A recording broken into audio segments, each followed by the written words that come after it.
poquitos. Quisiera rápidamente ustedes me cuenten, por aquí veo a Adriana, Amparo, Antonio, Celeste, cuáles son las expectativas que tienen con este módulo. Ya que ustedes llevan dos módulos del curso, ¿cuáles son las expectativas que tienen de la charla de hoy? No, todos al tiempo. Vamos, no estén tímidos. Janet estaba por ahí activa. A ver, voy nombrando. ¿A alguien? No me pongan triste a la ingeniera porque no vuelve. Sí, Yo, exacto.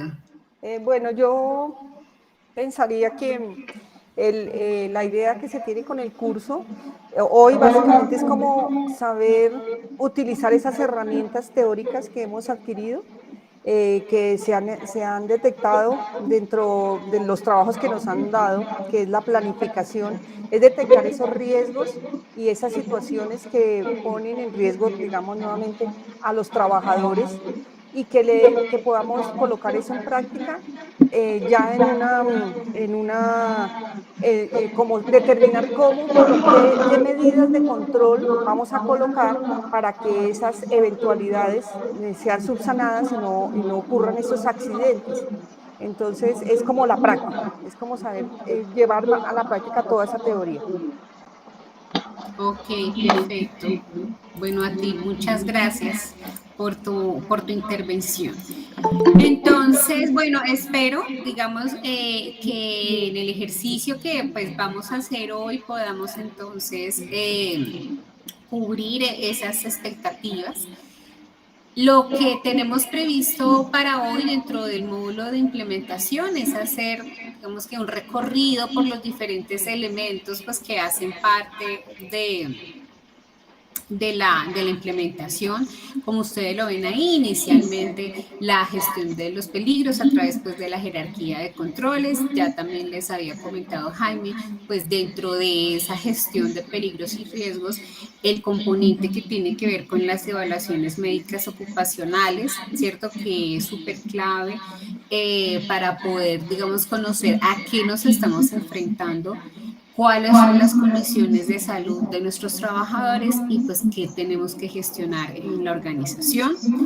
Claramente los aspectos relacionados con la preparación, prevención y respuesta ante emergencias, pues porque no estamos exentos de que algo pueda suceder, ¿cierto? Y entonces pues nosotros tengamos que reaccionar, digamos que estemos preparados para reaccionar frente a esas situaciones y mirar el concepto de gestión del cambio que es nuevo, ¿no? Es decir, nuevo en el sentido de que antes en nuestro ordenamiento jurídico, antes del 2014, claramente este concepto no existía a nivel legal. Entonces es muy importante que lo tengamos claro y que lo apliquemos. También digamos que nosotros, yo siempre soy como que invito a las empresas a que empoderen, ¿sí? A los líderes, a los jefes, a las personas que están en otras posiciones, a que también conozcan el concepto de gestión del cambio para de esa manera poder asegurar su implementación, más allá de cumplir con el requisito legal, sino de la utilidad que eso otorga al sistema de gestión. Y por último, mirar también el tema de gestión de contratistas y proveedores, que es muy importante en algunas organizaciones, dependiendo de su actividad económica, son ellos, digamos, quienes representan las actividades de mayor riesgo, ¿cierto?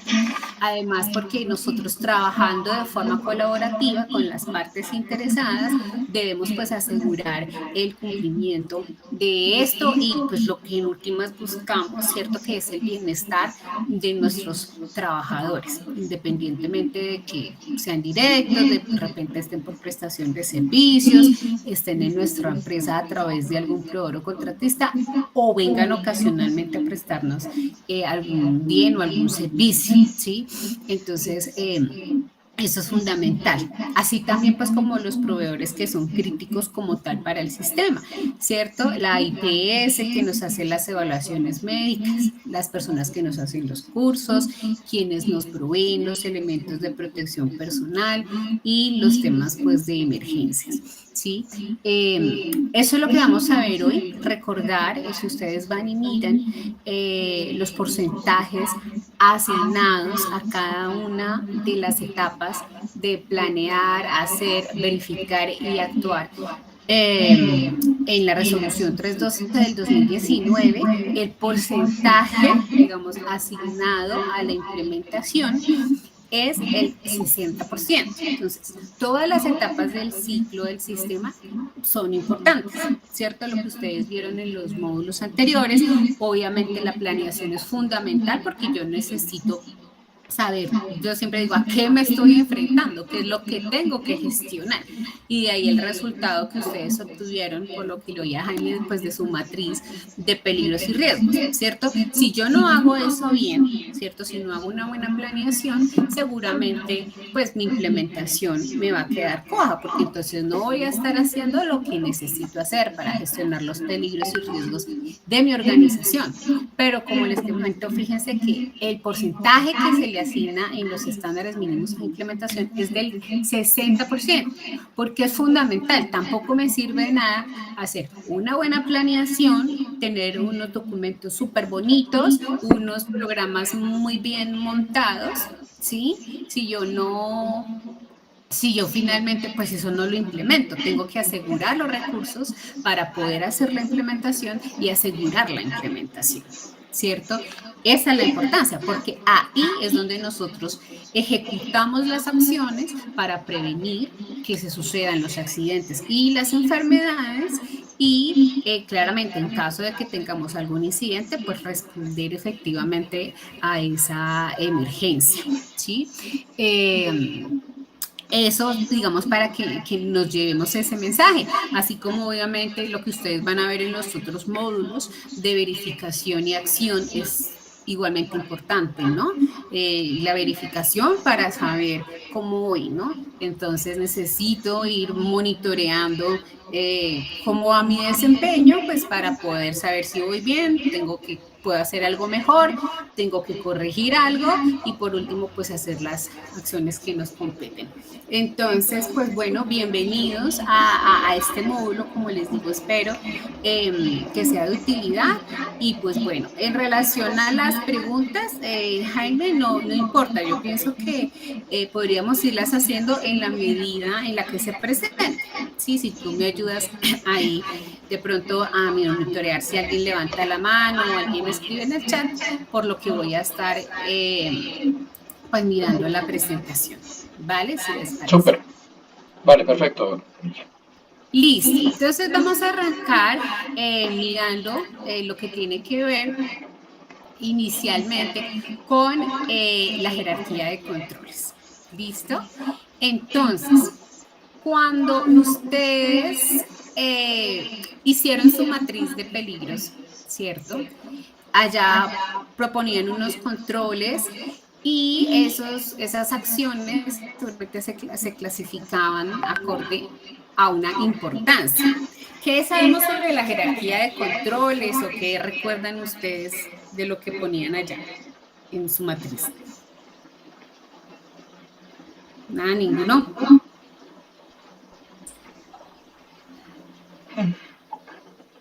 ¿No han hecho la matriz? Pero bueno, no te preocupes que yo sé que se nos ponen tímidos como profe de... Lo viví 2 años, yo estoy feliz de estar en clases presenciales, pero bueno, no siempre se puede, no siempre es práctico. Entonces, bueno, recordemos que cuando nosotros hablamos, como ustedes lo ven aquí, de gestión de peligros y riesgos, ¿cierto? Nosotros tenemos una etapa inicial que es la identificación de esos peligros, ¿cierto? Eso que ustedes hicieron. Luego, acorde a los controles que tenemos actualmente implementados, ¿cierto?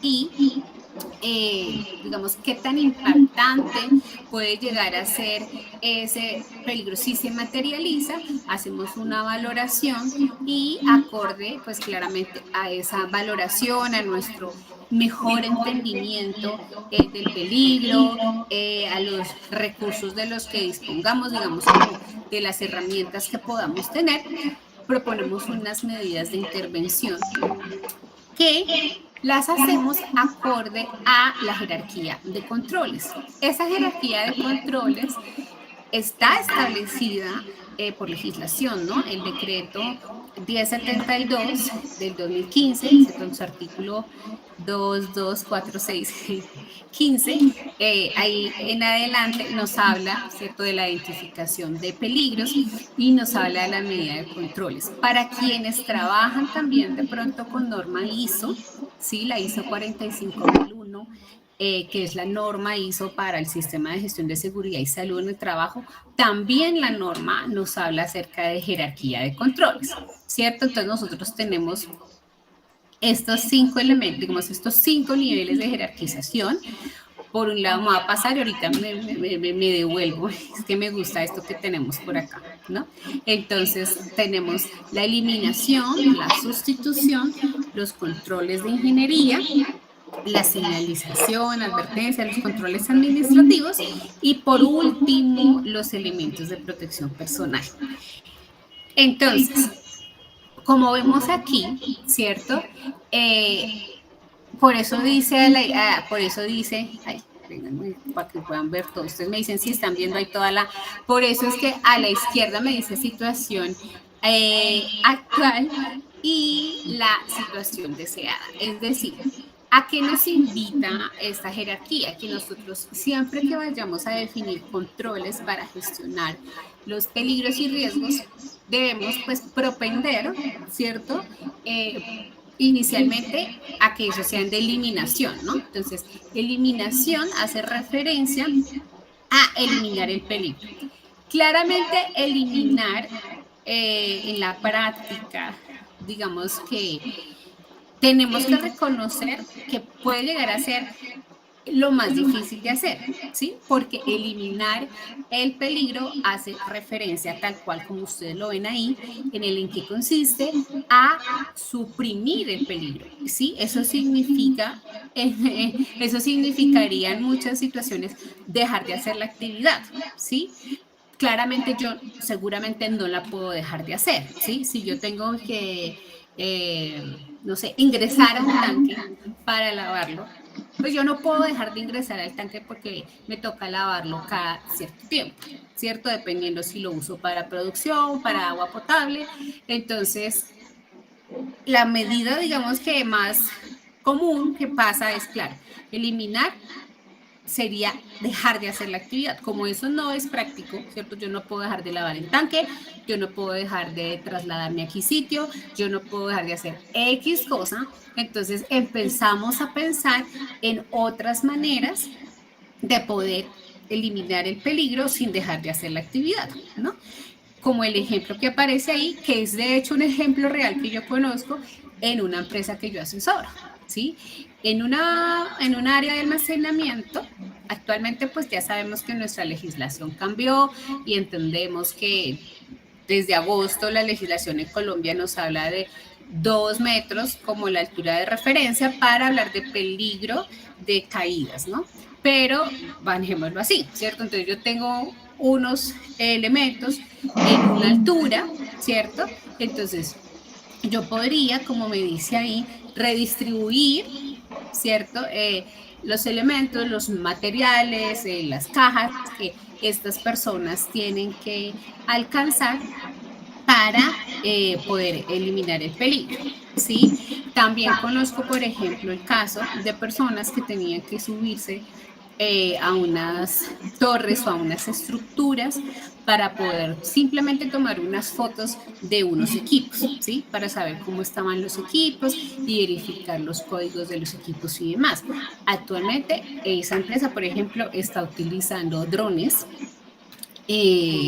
para hacer esa actividad en la que antes tenía que subir a una persona hasta allá para poder simplemente pues tomarle una foto a los equipos, ¿sí? Entonces fíjense que sin dejar de hacer la actividad, en el segundo caso, eliminamos el peligro, ¿sí? Entonces, a eso nos referimos cuando hablamos de eliminar el peligro. Como les digo, pues soy sincera, sé que desde la práctica a veces no es lo más viable, pero en todo caso nosotros siempre tenemos que pensar en esa como la primera opción, ¿sí? ¿Qué alternativas tenemos para eliminar el peligro? ¿Sí? Y es, digamos que el llamado a que eso lo pensemos cuando estemos haciendo pues nuestra identificación de peligros, nuestra intervención de controles, ¿cierto? En sustitución, ¿cierto? Como bien lo dice ahí, es una medida que se toma pues para reemplazar un peligro por otro, digamos que genere un menor riesgo.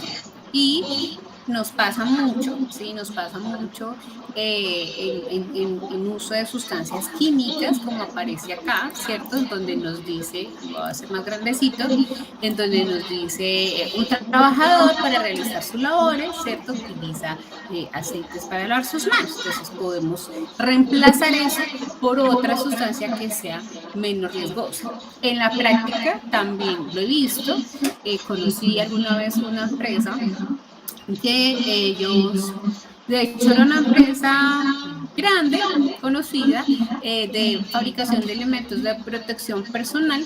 Ellos en una parte del proceso en donde hacían el calzado necesitaban pues utilizar pues claramente un pegante para fijar los elementos de la bota y estaban utilizando pues un pegante que es reconocido por tener algunos componentes que pudieran ser cancerígenos, ¿sí?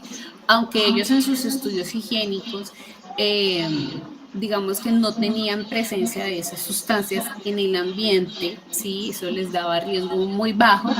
Ellos pues decidieron reemplazar el pegante por uno de otro tipo, pues que cumplía la misma función, pero era menos, pues, de riesgo para la salud de las personas, ¿sí? Eso es un ejemplo también, ¿no? En controles de ingeniería, entonces lo que utilizamos es, como aparece ahí, es usar diferentes técnicas, bien sea para hacer intervención en la fuente o en el medio y así disminuir el riesgo, ¿no? Yo puedo disminuir, por ejemplo, o la exposición, ¿cierto? Trabajar acordémonos las dos variables que yo tengo, o probabilidad o consecuencia. Yo puedo disminuir la exposición, la frecuencia de la exposición, o puedo mitigar, ¿no? Que le vaya a causar daño al trabajador. Ustedes lo ven ahí, ejemplos reales que vemos aplicados en la práctica son todos los que implementamos, por ejemplo, para ruido, ¿cierto? Cuando hacemos aislamiento por ruido, porque, por ejemplo, se pueden instalar barreras acústicas en la máquina o en un cuarto, por ejemplo, ¿sí? También lo he visto mucho cuando las empresas tienen, por ejemplo, una planta eléctrica, ¿cierto? Pues que funciona con diésel. Bueno, entonces eso hace un ruidaje tremendo, ¿no? Entonces el lugar en el que está ubicada la planta, pues nos ofrece un aislamiento acústico, ¿no? Eso lo vemos mucho, lo vemos también cuando tenemos, por ejemplo, en los procesos presencia de sustancias, pueden ser bien sea vapores o puede ser, como parece acá, material particulado, humos de soldadura. Entonces los temas de extracción, ¿cierto? Que es extraer los polvos en el lugar de la generación, o ventilación, ¿sí?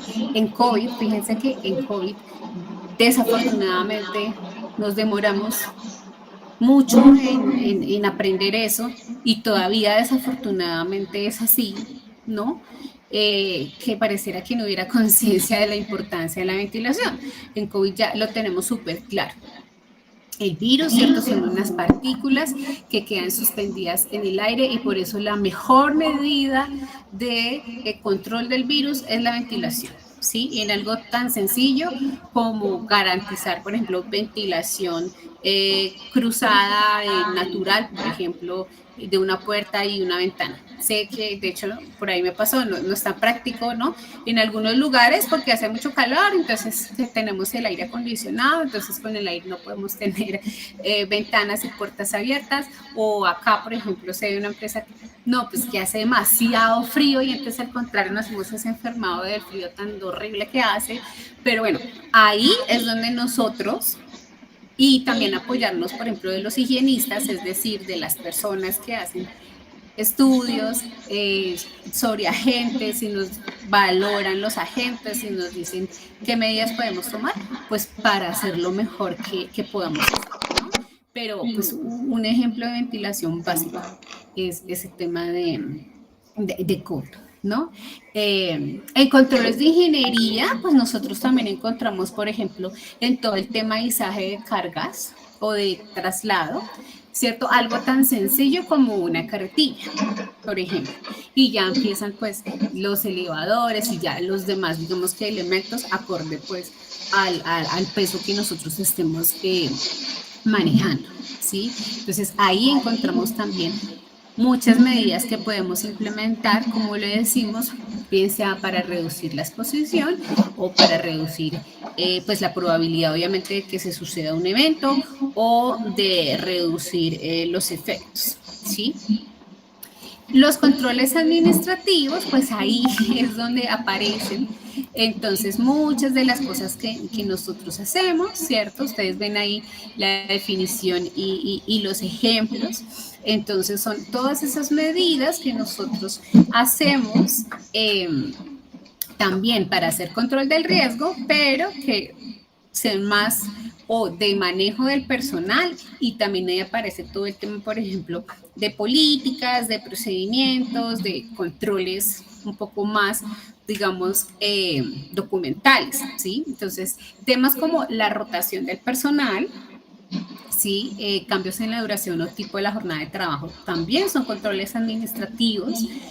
Lo he visto también implementado. Ustedes ven ahí unos ejemplos, pero yo les cuento de uno que he visto, por ejemplo, en empresas en donde las personas, por ejemplo, en empresas de alimentos, ¿sí? Que obviamente tienen que tener, pues, conservar la cadena de frío de los alimentos, entonces son personas pues que están en cuartos fríos trabajando, entonces se hace rotación, yo no puedo eliminar del frío del proceso, ¿cierto? No le puedo disminuir la temperatura porque existen y necesito garantizar esa temperatura para la conservación de los alimentos, ya por temas obviamente de proceso, ¿cierto? De requisito legal, por buenas prácticas de manufactura, por el INVIMA y hasta porque donde le llegue a pasar algo a alguna persona, una intoxicación por alimentos con un producto de la empresa, por ejemplo, eso sería muy grave, ¿no? Entonces, cuando hay exposición a frío, por ejemplo, en esos cuartos fríos, entonces lo que se hace es hacer rotaciones de personal o reducir los tiempos de exposición y alternarlos, digamos, que con otras actividades o demás, ¿no? Eso, por ejemplo, lo he visto implementado en la práctica.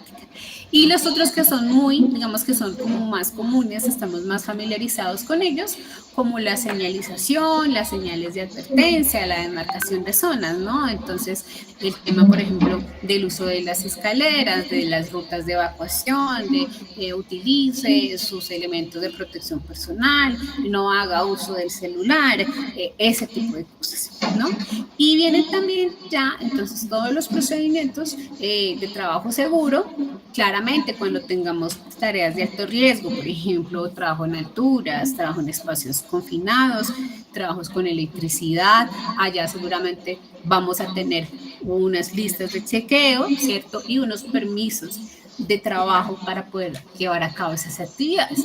Entonces, esos son controles administrativos que claramente son importantes, ¿cierto? Porque nos ayudan a comunicar, a reforzar la implementación pues de las medidas de control, nos ayudan a comunicarle a las personas cómo debemos hacer las cosas, a controlar que las cosas se hagan acorde a lo que tenemos establecido, pero pues como lo vemos, digamos que no son nuestras medidas primarias, no es en lo primero que deberíamos pensar. Y por último, los elementos de protección personal, ¿cierto? Recordemos que los elementos de protección personal eso tienen que grabárselo bien, no evitan que los eventos se sucedan, ¿sí? Lo que hace el elemento de protección personal es disminuir el impacto, ¿sí? Entonces, que yo tenga puestos los guantes no va a evitar que yo me golpee, ¿sí? O que entre en contacto un disco con mi mano, ¿sí? Lo que va a hacer el elemento de protección personal es mitigar el daño, porque es diferente que si yo me golpeo con un disco teniendo un guante, a si me golpeo con ese mismo disco no teniendo el guante, ¿cierto? Pero el EPP no evitó el evento, ¿sí? Y así con todo.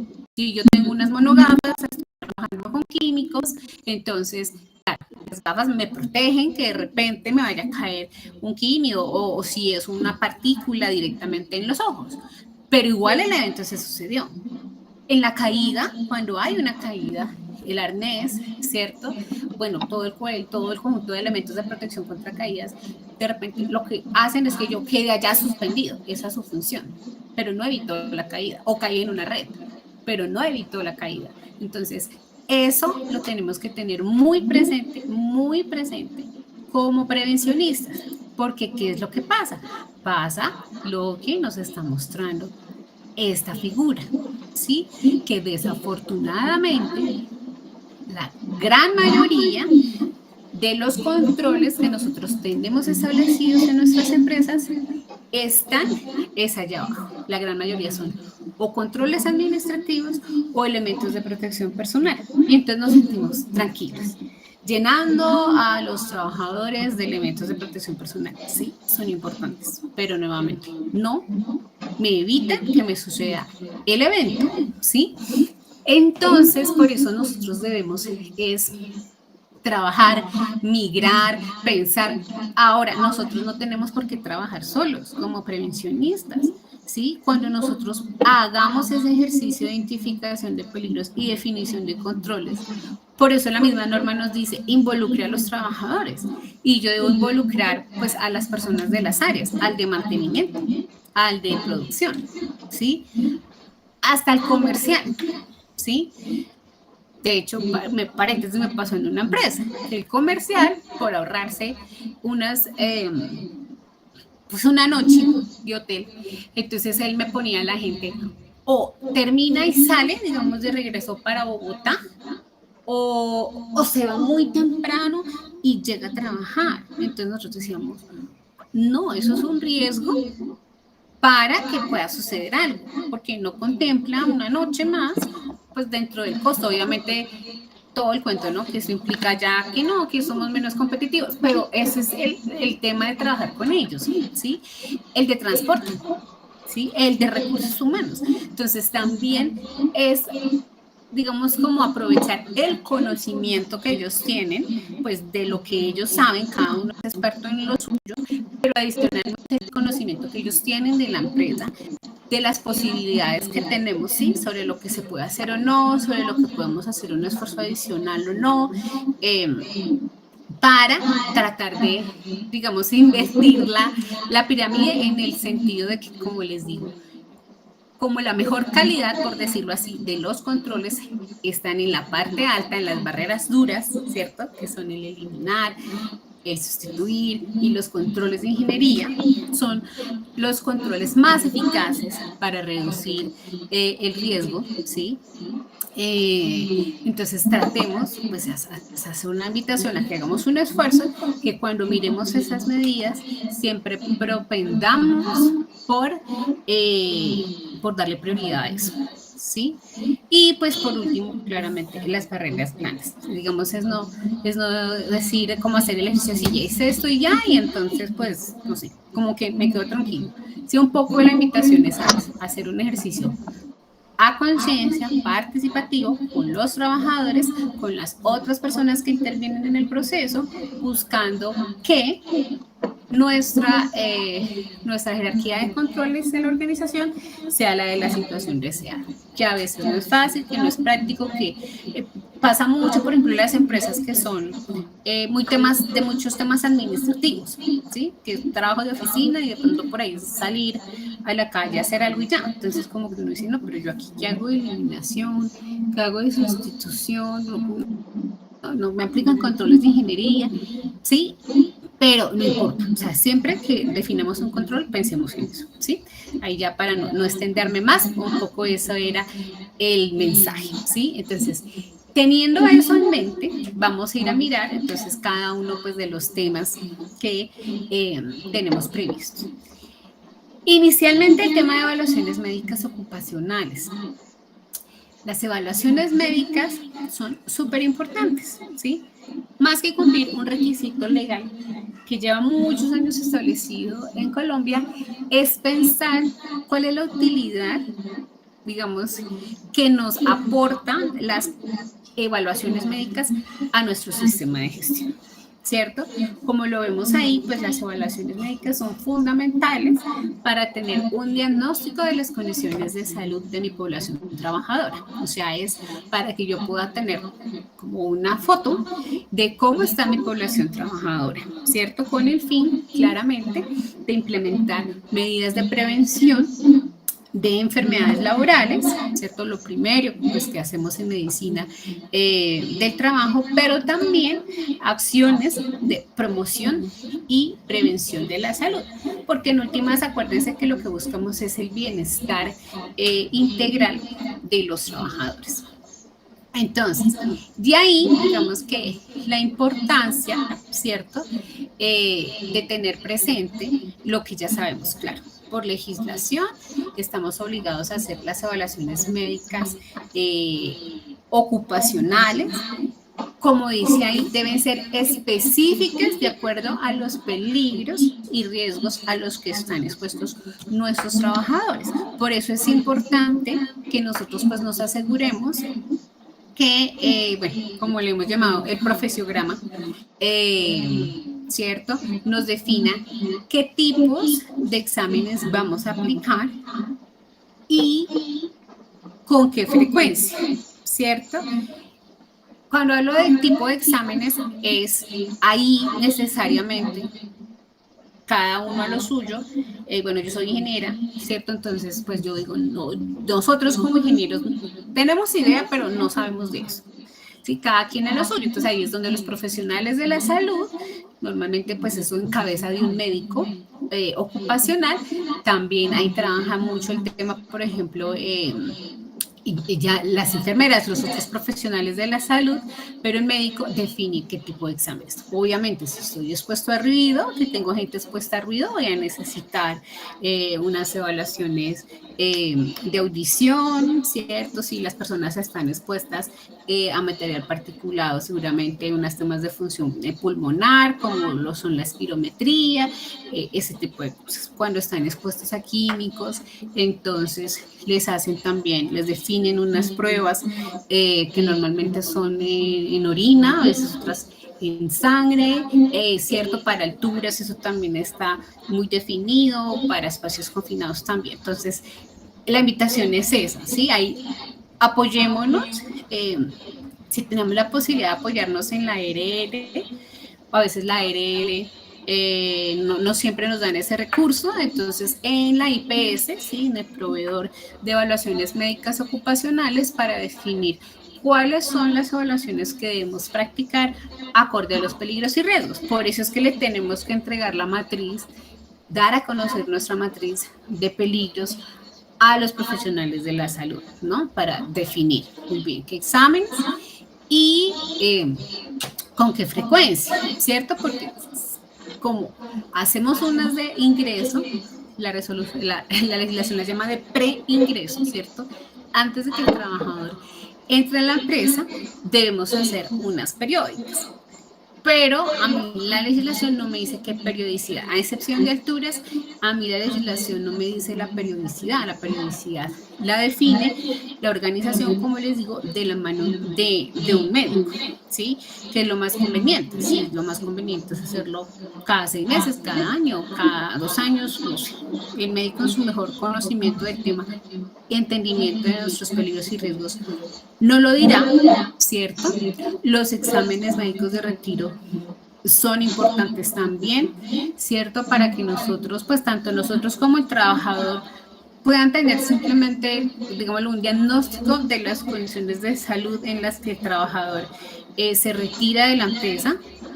Normalmente, no sé a ustedes cómo les va a los que ya están trabajando en esto, normalmente los trabajadores no se practica en el examen, pero nosotros como empresa sí debemos hacer la gestión de la práctica del examen y tener una evidencia pues de que si el trabajador no se lo practicó, pues nosotros le ordenamos su práctica, ¿cierto?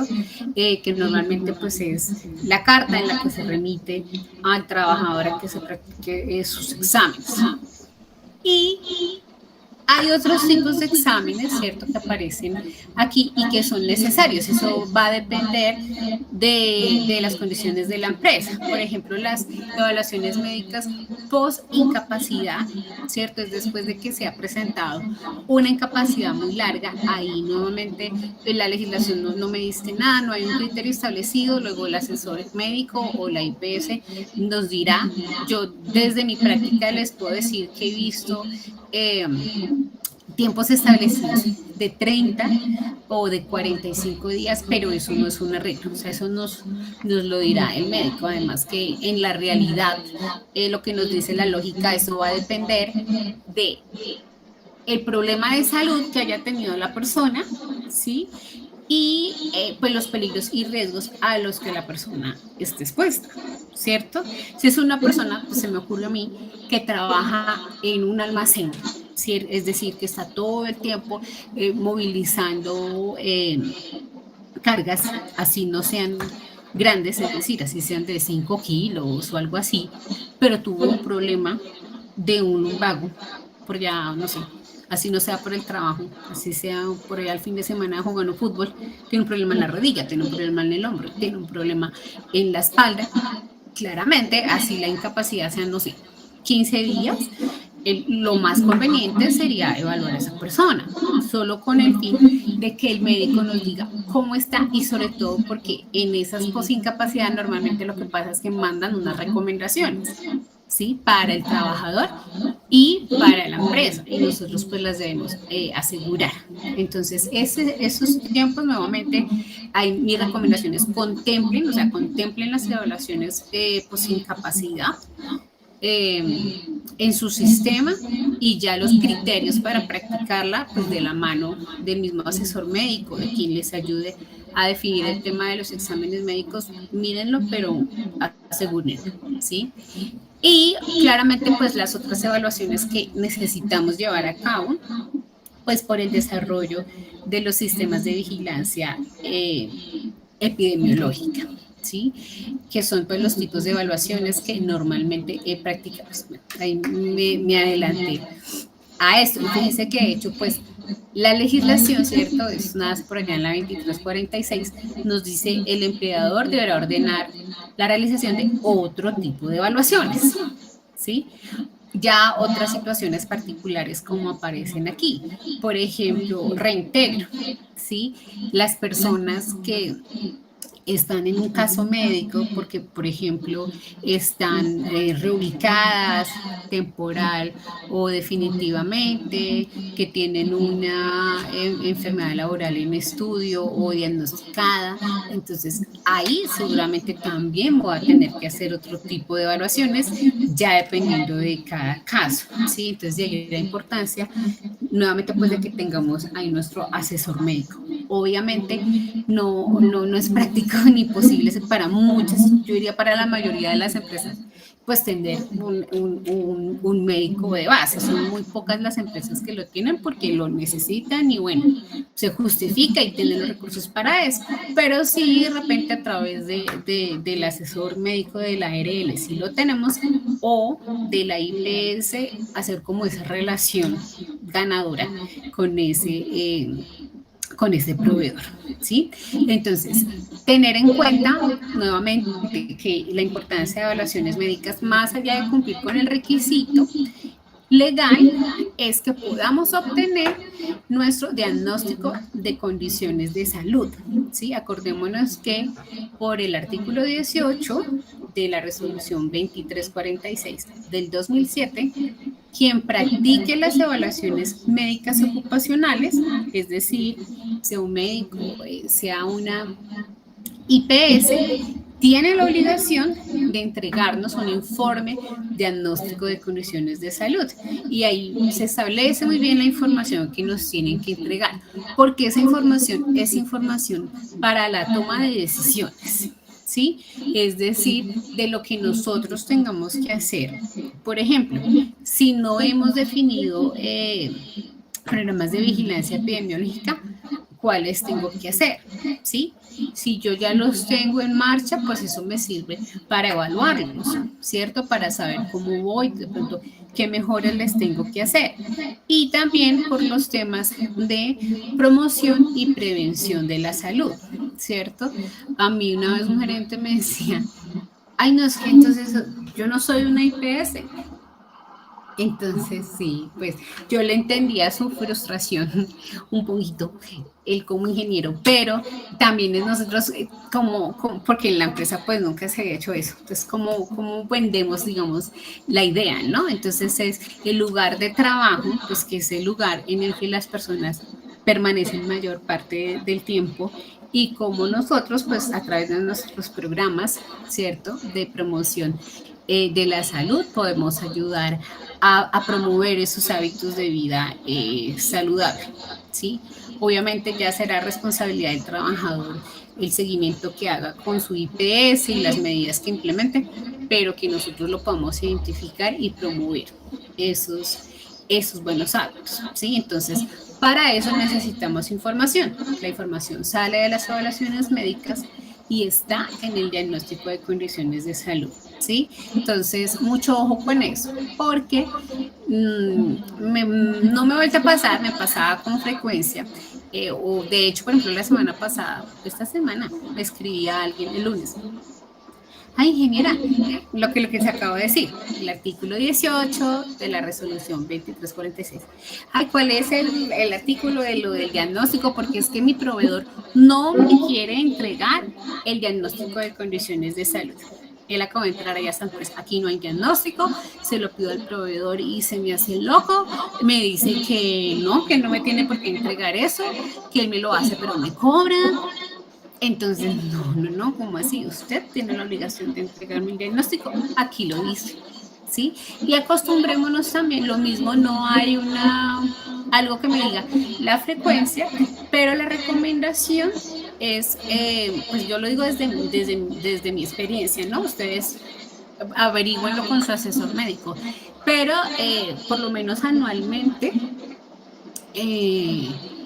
solicitar una actualización de esos diagnósticos o dependiendo de la frecuencia con la que se hagan los periódicos, ¿sí? Por ejemplo, en una empresa que es netamente administrativo y pues tiene poca rotación y hacen los exámenes, no sé, está bien, ¿sí? Que mirar el diagnóstico que ha pasado y demás, o sea, va a depender mucho, digamos, de la realidad de cada organización y como les digo, lo que les diga su asesor médico, pero esa información es súper importante para definir qué acciones vamos a implementar en temas de medicina preventiva y del trabajo, ¿sí? Entonces no empecemos a hacer cosas como a la loca, sin tener esa información, ¿sí?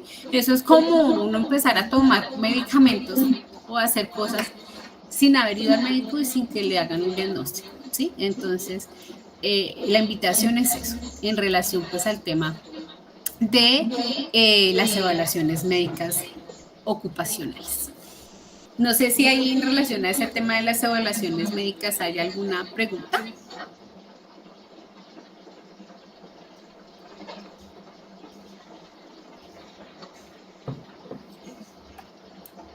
No. Claro. Bueno, listo. Entonces, si no hay preguntas, sigamos con este tema de preparación, prevención y respuesta ante emergencias. Acordémonos que esto está establecido en el decreto 1072 del 2015, en el artículo el 224625, y que adicionalmente en los estándares mínimos, ¿cierto? Los establecidos por la resolución 312 del 2019 hacen parte, ¿cierto? Pues del ciclo de la SEP, pero hay unos estándares mínimos definidos puntualmente para eso, que son básicamente dos subestándares. Uno es todo el tema del establecimiento del plan, su actualización, y el otro es más lo que tiene que ver con la brigada. Entonces, como ustedes lo ven ahí, el decreto lo que nos dice es que todas las empresas, ¿cierto?, deben implementar y mantener las disposiciones necesarias en materia de prevención, preparación y respuesta ante emergencias, ¿cierto? Es decir, que nosotros, por ejemplo, seamos conscientes de los riesgos a los que estamos expuestos, a las amenazas, tanto a los que nosotros estamos expuestos como a los que nosotros podemos generar, ¿no? Que estemos preparados, obviamente pues que prevengamos que esas amenazas se sucedan. Hay algunas que son naturales y pues bueno, no las podemos prevenir, pero hay otras que sí las podemos prevenir. Una fuga de gas, un incendio, sí, una inundación por ruptura, por ejemplo, de las líneas internas de conducción de agua, bueno, en fin, esas cosas las podemos prevenir, y que tengamos la capacidad de responder ante una emergencia, ¿cierto? En caso de que suceda una emergencia, ¿cómo vamos a responder a ella? Nos dice también, pues claramente, que eso debe tener cobertura a todos los centros y turnos de trabajo. Entonces, todos los centros de trabajo, ¿cierto? Si yo tengo una única sede, bueno, pues en esa sede. Pero si yo tengo una oficina principal y tengo otras sedes, entonces en cada una de esas sedes yo debo disponer de mi plan de emergencias. Las empresas que trabajan por turnos también, ¿cierto? La mayoría de empresas tienen un solo turno, pero las que trabajan en dos o las que incluso tienen 3 turnos, porque por ejemplo trabajan 24 horas, entonces lo deben tener también, y a todos los trabajadores, ¿no? Y nos dicen ahí, nuevamente, el mismo foco que tenemos nosotros para el decreto, para el sistema, que es independientemente de su forma de vinculación, es decir, sea que trabajan directamente, que están por prestación de servicios, que son de la empresa de vigilancia, de la empresa de aseo, de la empresa de transporte, ¿sí? A ellos yo los debo cubrir, y también pues los contratistas, subcontratistas y los visitantes, ¿sí? Porque la emergencia se puede presentar en cualquier momento, y nosotros pues debemos estar en capacidad para responder por ello, ¿no? Entonces, ¿qué es clave ahí? Digamos que en este tema de preparación y prevención ante respuestas es aplicar este ciclo, recordar que de acuerdo a lo establecido en el decreto, eso no está en el 25, si no me corcho, si no ahorita lo miramos, está, creo que es en el artículo 13, bueno, o sea, 2, 2, 4, 6, 13. Esta actualización, digamos que la empresa debe tener actualizado anualmente, ¿sí? Cada año, su prevención, su plan de prevención, preparación y respuesta ante emergencias, ¿sí? Hay gente que dice, no, pero es que no nos hemos cambiado de sede, no tenemos nuevos procesos, no identificamos nuevas amenazas, no importa, o sea, igual, revíselo, pasa como con la política, ¿sí? O sea, revíselo y deje usted una evidencia de que lo revisó, no tuvo necesidad de hacerle cambios, pero lo revisó, ¿sí?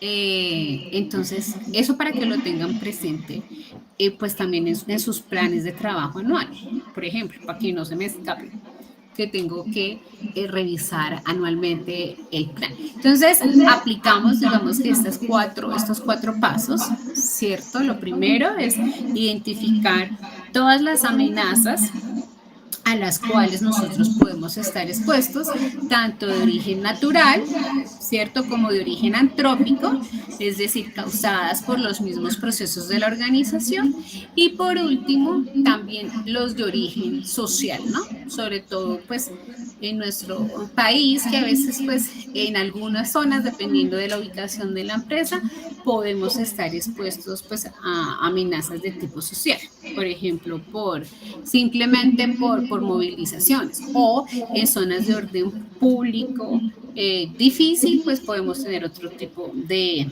amenazas, ¿no? Con actos malintencionados de terceros, es decir, de robos, de atentados, de ese tipo de cosas, ¿cierto? Entonces, lo primero es identificar ahí las amenazas a los que estamos expuestos. Todas aquellas a las cuales nosotros razonablemente creamos estar expuestos, ¿cierto? Que por nuestro conocimiento de lo que hacemos, de dónde estamos ubicados, de lo que ha pasado históricamente, nos puedan suceder, ¿cierto? Las tenemos que tener ahí. Después, lo que tenemos que hacer es mirar qué recursos disponemos para nosotros.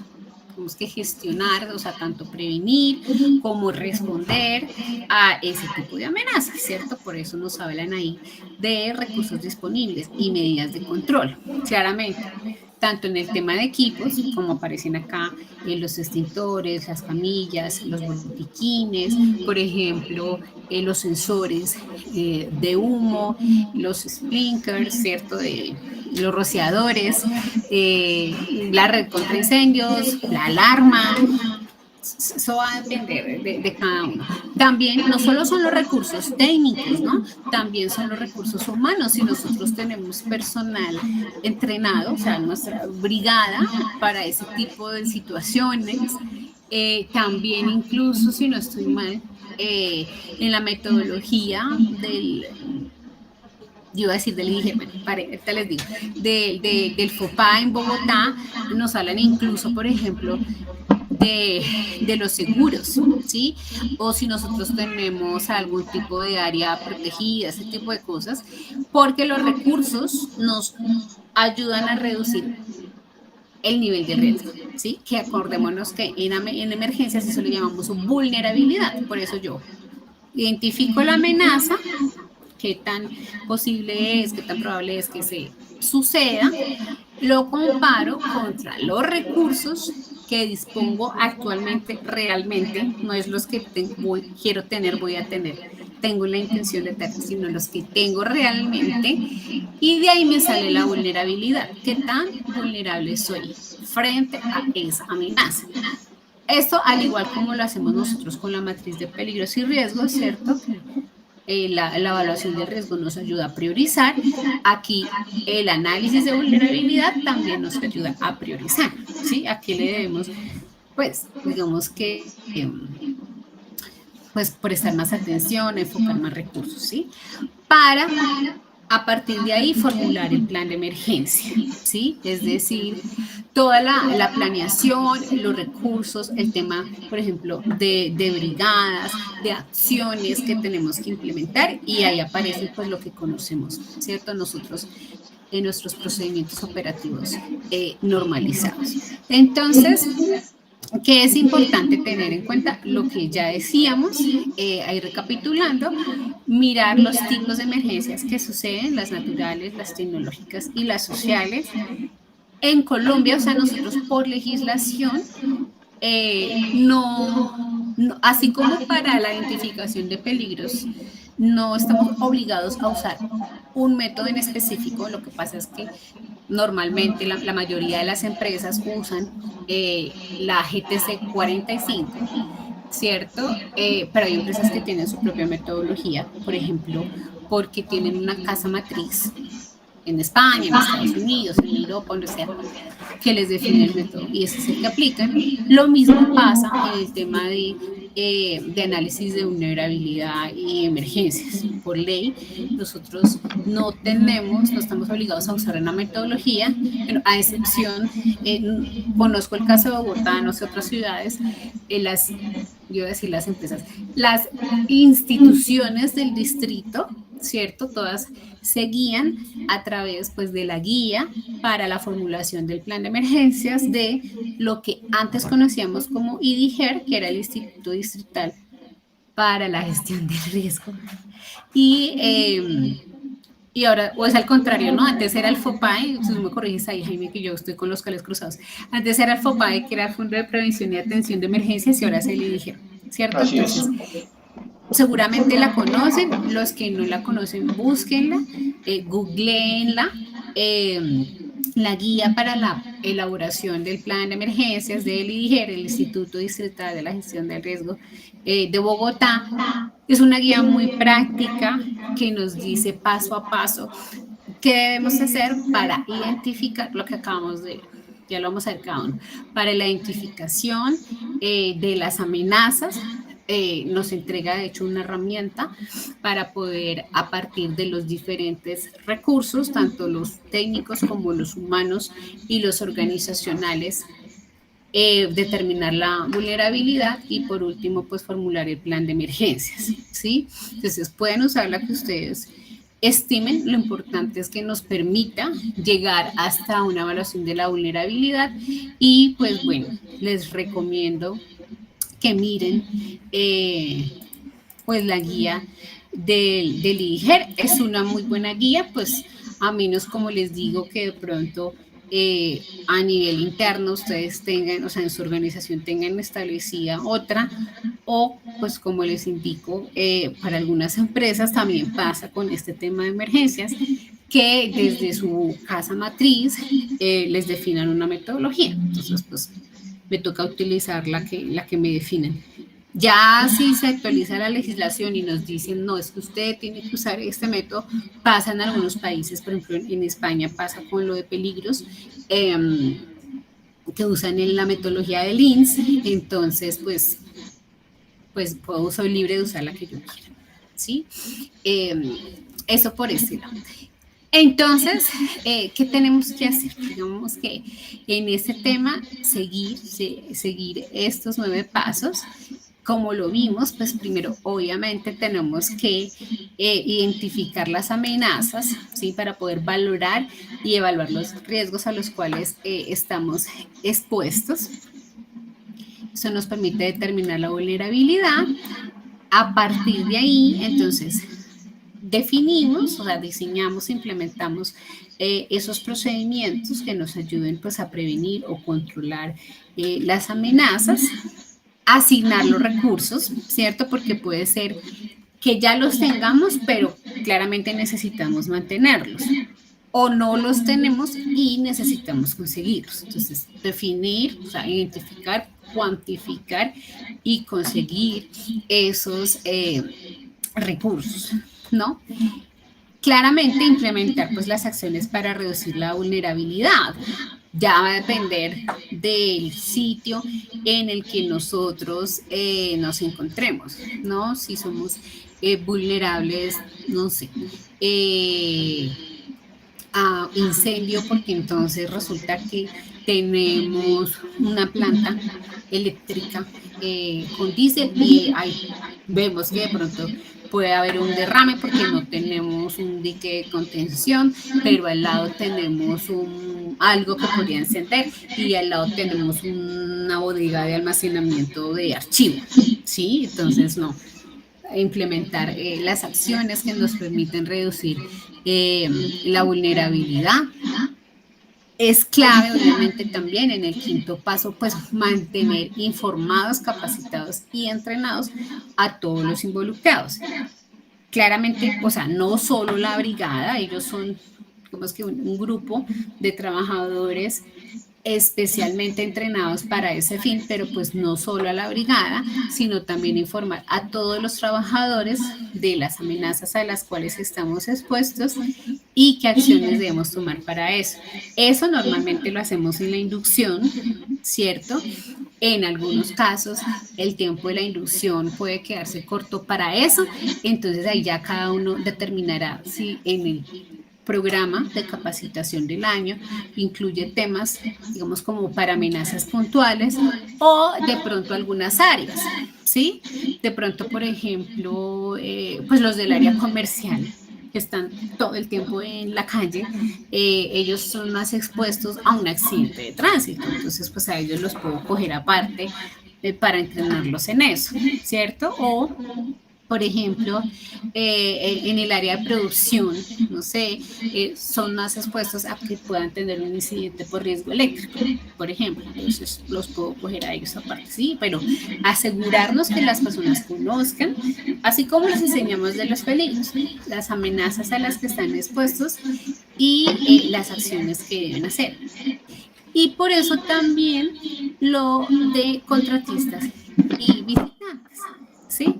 Que a veces dicen, no, pero eso para qué, pero ¿quién llena eso? ¿Quién lee eso? Entonces siempre no lo veamos como el requisito, como ay, lo tengo que hacer para cumplir, sino la utilidad que eso tiene, ¿sí? En caso de que se llegue a suceder algo, ¿cierto? Es entonces nosotros definir la mejor manera en la que le vamos a divulgar a nuestros visitantes esas amenazas y qué hacer en caso de, ¿no? Por lo menos es cumplir, normalmente lo que tenemos establecido es usted no debe estar solo, usted siempre debe estar en compañía de alguien de la empresa. En caso de que suceda una emergencia, permanece en compañía de la persona pues, que está visitando y pues esa persona lo va a guiar, por ejemplo, al punto de encuentro, ¿no? Entonces es importante eso, ¿no? Claramente el tema pues de los simulacros por ley, ¿cierto? Por el decreto 1072, tenemos establecida pues la obligación de hacer un simulacro como mínimo una vez al año. Nos dice ahí con la participación de todos los trabajadores. Normalmente hacemos, ¿cierto? Por ejemplo, de la semana pasada o no sé, pasada. Está acá mirando el calendario. Normalmente, pues en Bogotá fue el 4 de octubre. Como no me dejaron oírle sus voces, no sé dónde están, pero bueno.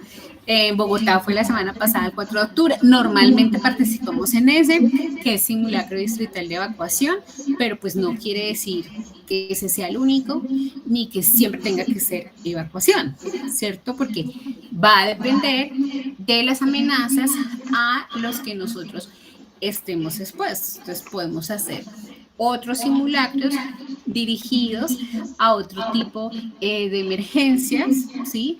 De repente, no necesariamente tiene que participar toda la empresa. Yo puedo hacer simulacros acorde a las secciones, lo mismo del tipo de amenazas. En una evacuación seguramente participará toda la empresa o podemos aprovechar el de evacuación para simular otro tipo de situación. En fin. ¿Sí? Perdóneme. Sí, señor. Sí, aquí tenemos de varias regiones y también tenemos personas de Perú y Panamá. No sé si hay alguien conectado. La semana pasada estaban conectados Qué para que lo chévere. tengamos en cuenta. Si están conectados, que nos compartan de pronto un poquito sobre esos temas de simulacros en esos otros países y de paso aprendemos. Pero no veo, o no sé quién está conectado, si está de Perú y Panamá.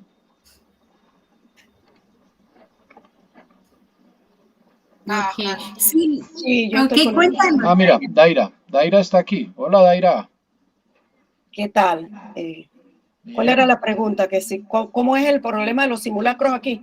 No. ¿Cómo funciona el tema de simulacros allá en Panamá? Nosotros aquí en Colombia tenemos un día de simulacro nacional y en Bogotá específicamente también. Digamos que se unen los dos. Pero allá en Panamá, ¿cómo funciona? Como para que Bueno, nos compartas. en realidad ustedes están súper adelantadísimos con todo esto de la seguridad y de los sistemas de gestión de riesgo.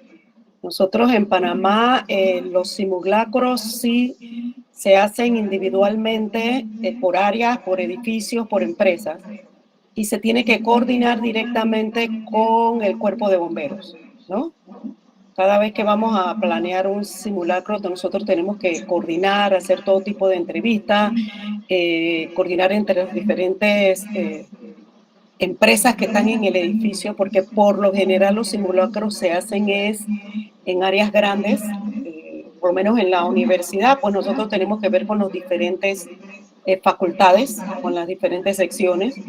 En los edificios, el último que estuvimos nosotros participando con mis estudiantes, pues estuvimos en un edificio en donde sí tuvimos ciertos problemas de coordinaciones, porque acuérdense que cada uno tiende a tener su forma de trabajar, diría yo. Entonces, para poder unir todas las empresas que están en ese edificio, específicamente el edificio inteligente de Credit Corp, pues sí, fue un poquito difícil, pero al final el trabajo se hizo y nos pareció muy bien, y el cuerpo de bomberos nos apoyó bastante. Entonces, así es como trabajamos nosotros. No tenemos una normativa que nos diga, como ustedes, que lo tienen tan claro, mira, vamos a hacer esto, tienes que cumplir con la normativa. ¿Por qué? Porque es que no tenemos tantas normativas, y la otra cosa es que las normativas que existen no están reguladas, no se están desarrolladas como debe ser. Entonces, ese es el asunto, pero el asunto de los simulacros no funciona muy bien, y más, recuerden que nosotros tenemos la zona del canal de Panamá. Entonces ahí se cumple mucho con los puntos de reunión, ahí se cumple mucho con las brigadas. Sí, ellos tienden a cumplir mucho con lo que es OSHA, que era con lo que se manejaba antes de que revirtiera el canal a Panamá. Esa es la situación que tenemos nosotros. Ok. Además que el canal, la vez pasada fue la noticia, ¿no? Un buque quedó ahí estancado porque se bajó el nivel del mar. Eso es una situación de emergencia de alguna manera, y aparte también afecta el comercio porque pues por ahí transita prácticamente el comercio en Latinoamérica. Entonces miren que la complejidad de identificar esas amenazas, esas vulnerabilidades a partir de esos factores sociales, naturales, tecnológicos, es muy importante, ¿sí? Es parte del proceso. Acuérdense que todo, estamos hablando de un sistema de gestión, por lo tanto, tiene que ser sistemático, tiene que ser planeado, analizado, revisado, identificar muy bien. Nosotros en este curso nos hemos enfocado mucho desde el principio, acuérdense, del contexto donde estamos.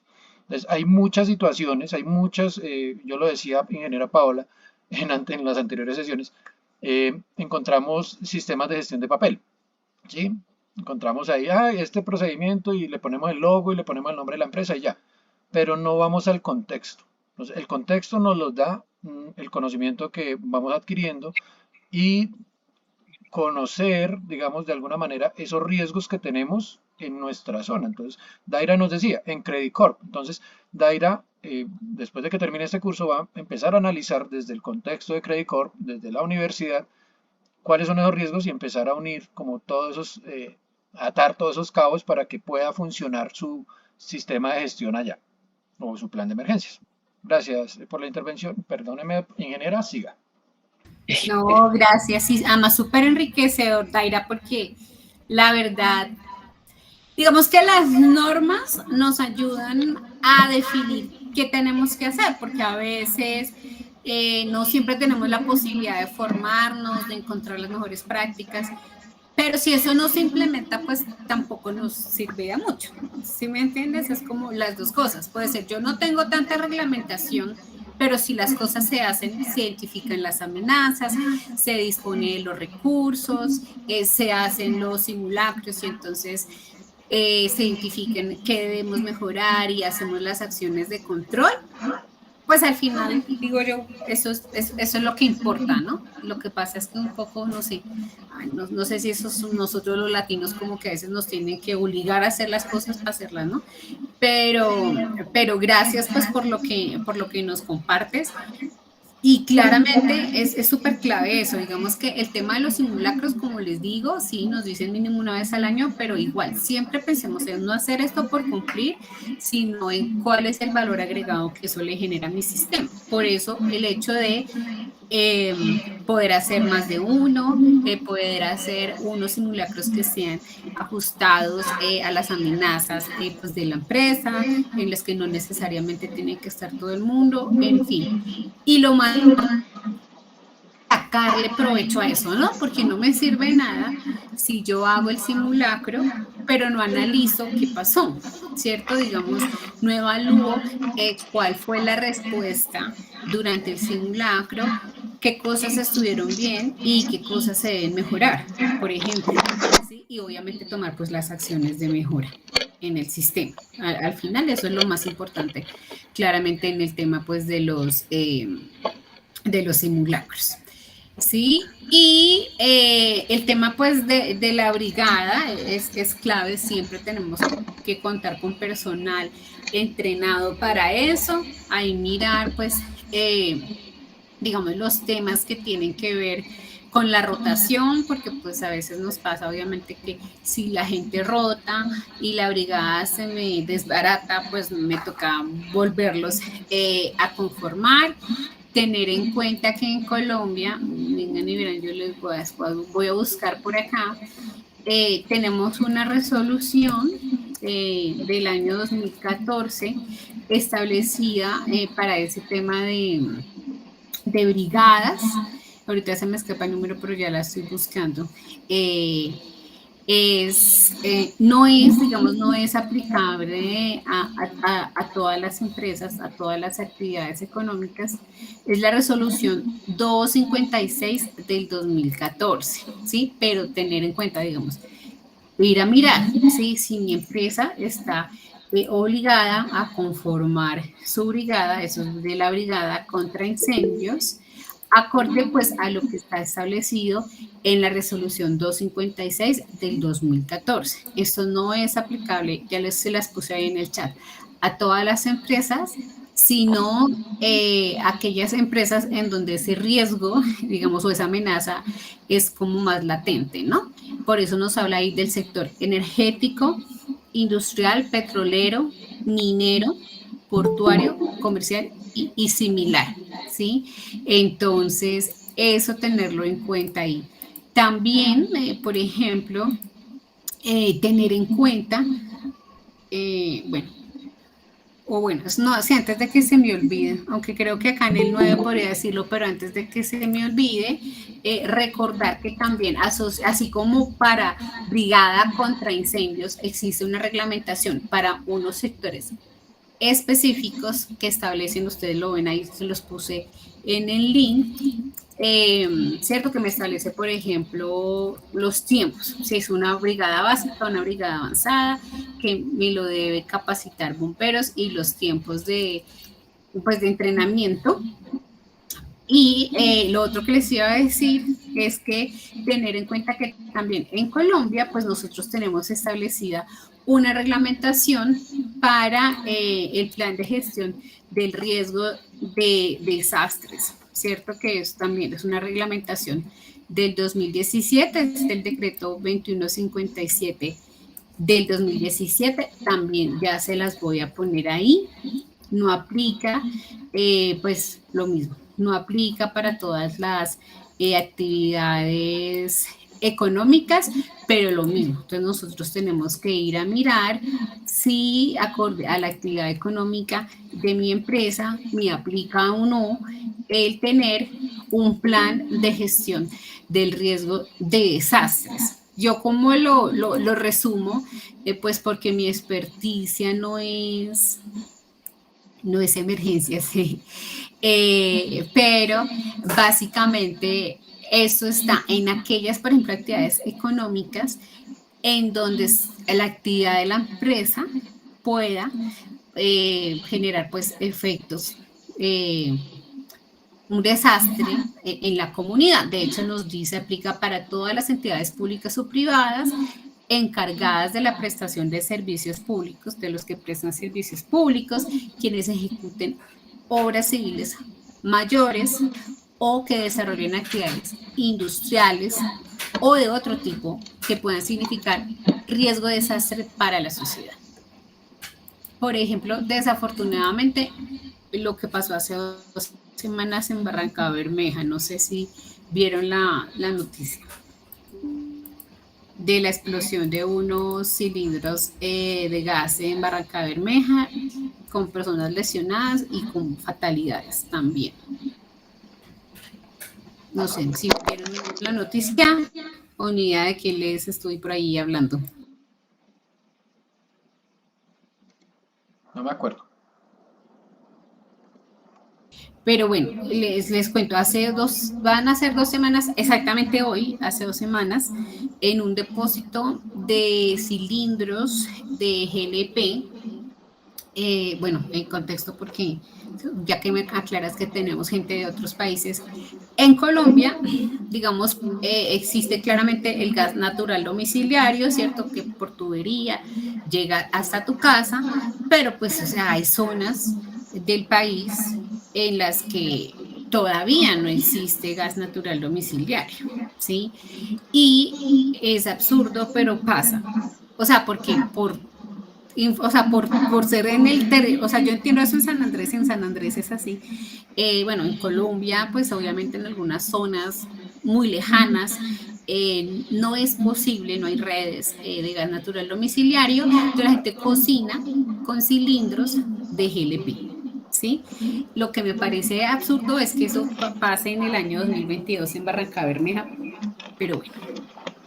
Hay zonas en Barranca Bermeja donde la gente no tiene gas natural domiciliario, compra GLP para cocinar y en un depósito de cilindros de GLP ocurrió un incidente. Eso está en estudio, luego no se conocen aún las causas, pero el caso es que hubo una explosión de cilindros de GLP y pues hubo, hasta donde recuerdo, no sé si fue 1 o 2 personas muertas y otras pues lesionadas de la comunidad, ¿no? Creo que también hay unas personas de la empresa ahí que no las encontraban porque estaban en el depósito, pero pues de la comunidad, ¿sí? Entonces fíjense que no se trata solo de qué emergencias me pueden suceder en mi empresa, sino mi proceso productivo, qué amenazas puede representar para la comunidad. Eso es, perdón. Qué pena por acá, mis hijos jugando. Entonces, a eso hace referencia el plan de gestión de riesgo de desastres. Entonces, igual, cuando estemos haciendo esto, de hecho, el plan de emergencias hace parte del plan de gestión de riesgo de desastres. Se los comento, es porque es un tema asociado a esto y para que miren si su empresa está dentro de las empresas obligadas, tendrían pues que considerarlo, ¿no? Tendrían que mirarlo.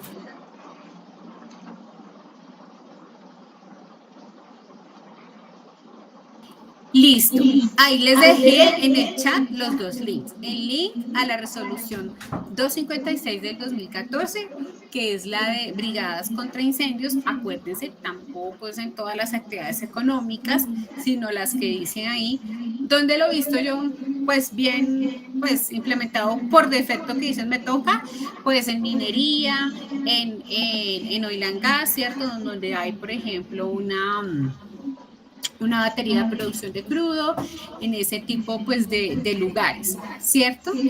Y también les dejé el link a la información del decreto 2157 del 2017, que es el del plan de gestión del riesgo de desastres, en complemento pues a esta información.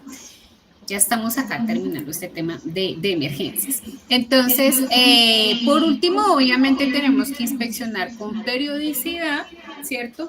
Todos nuestros elementos, los recursos pues que tenemos dispuestos para eso, ¿sí? Es decir, ustedes en su sistema definen la periodicidad con la que van a ir a inspeccionar sus recursos, su alarma, su botiquín, el extintor, las camillas, las rutas de evacuación, los que manejan con químicos, claramente el tema pues del dique de contención y del kit de derrames que tengan pues asignado para eso, ¿sí? Y claramente es clave también el tema de buscar la manera, pues, de participar en planes de ayuda mutua ante amenazas comunes, ¿cierto? Que tengamos con otras empresas de la misma zona. Desafortunadamente, pues desde mi experiencia yo les puedo decir, veo que eso a veces no anda muy bien. A veces pasa en un edificio que me pasa, de hecho, ahora con una empresa.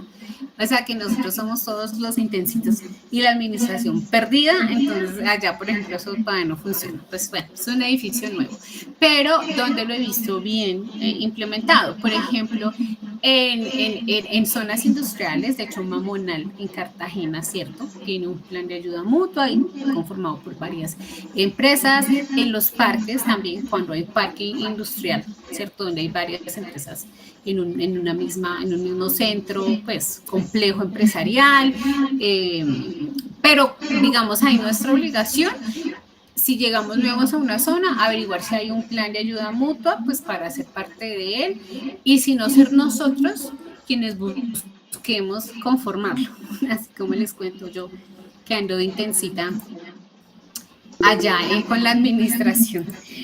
Por acá alguien escribió, ok, con gusto. Entonces, bueno, del edificio en donde estamos. Nos queda media hora, entonces yo con estos dos temas que siguen, entonces voy a continuar. Gestión del cambio, como les decía, bueno, primero recordar o darles a conocer para quienes no lo saben. Ustedes igual pueden leer lo que dice ahí, que esto está textual, tomado del decreto 1072 del 2015, del artículo 26, o cuando yo digo así es para que sea más cortico, ¿no? Pero es 224626. La gestión del cambio, en palabras sencillas, hace referencia a que cuando nosotros vamos a introducir cambios en nuestra organización que puedan afectar la seguridad y la salud en el trabajo, debemos hacer una serie de cosas para asegurar que esos cambios se introduzcan de manera controlada. ¿Qué puede ser un cambio? Por ejemplo, un nuevo proceso. Digamos, yo voy a entrar a prestar un servicio que antes no prestaba o a fabricar un producto pues que no fabricaba, compré una máquina nueva, compré un camioncito porque ya me doy cuenta pues que me sale mejor tener mi propio furgón que pagarle a alguien pues para que me transporte mis cosas. Voy a tener una nueva área organizacional, 2 empresas chiquiticas nos unimos en una sola, tenemos una nueva sede o tenemos una casita y entonces vamos a hacerle un segundo y un tercer piso. Soy un jardín, entonces compré la casa de al lado para ampliar mi jardín.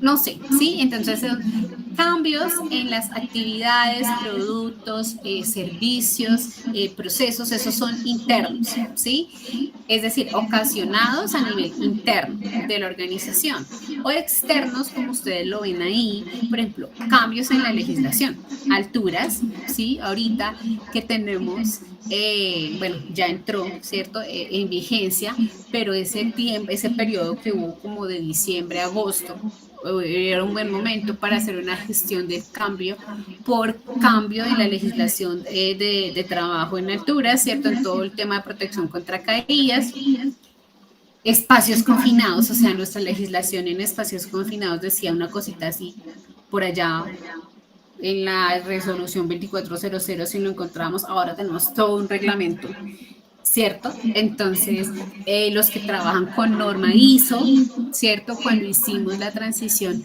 de OSAS 18 a ISO 45001, ese tipo de cosas, ¿sí? O pasa mucho, por ejemplo, empresas que son sociedades de sucursal extranjera, me ha pasado, he visto empresas que acá pues son pequeñitas, es decir, son de 30, 50 personas, pero las compran desde el exterior otra empresa. Entonces eso me cambia todo el contexto organizacional, me define nuevos requisitos.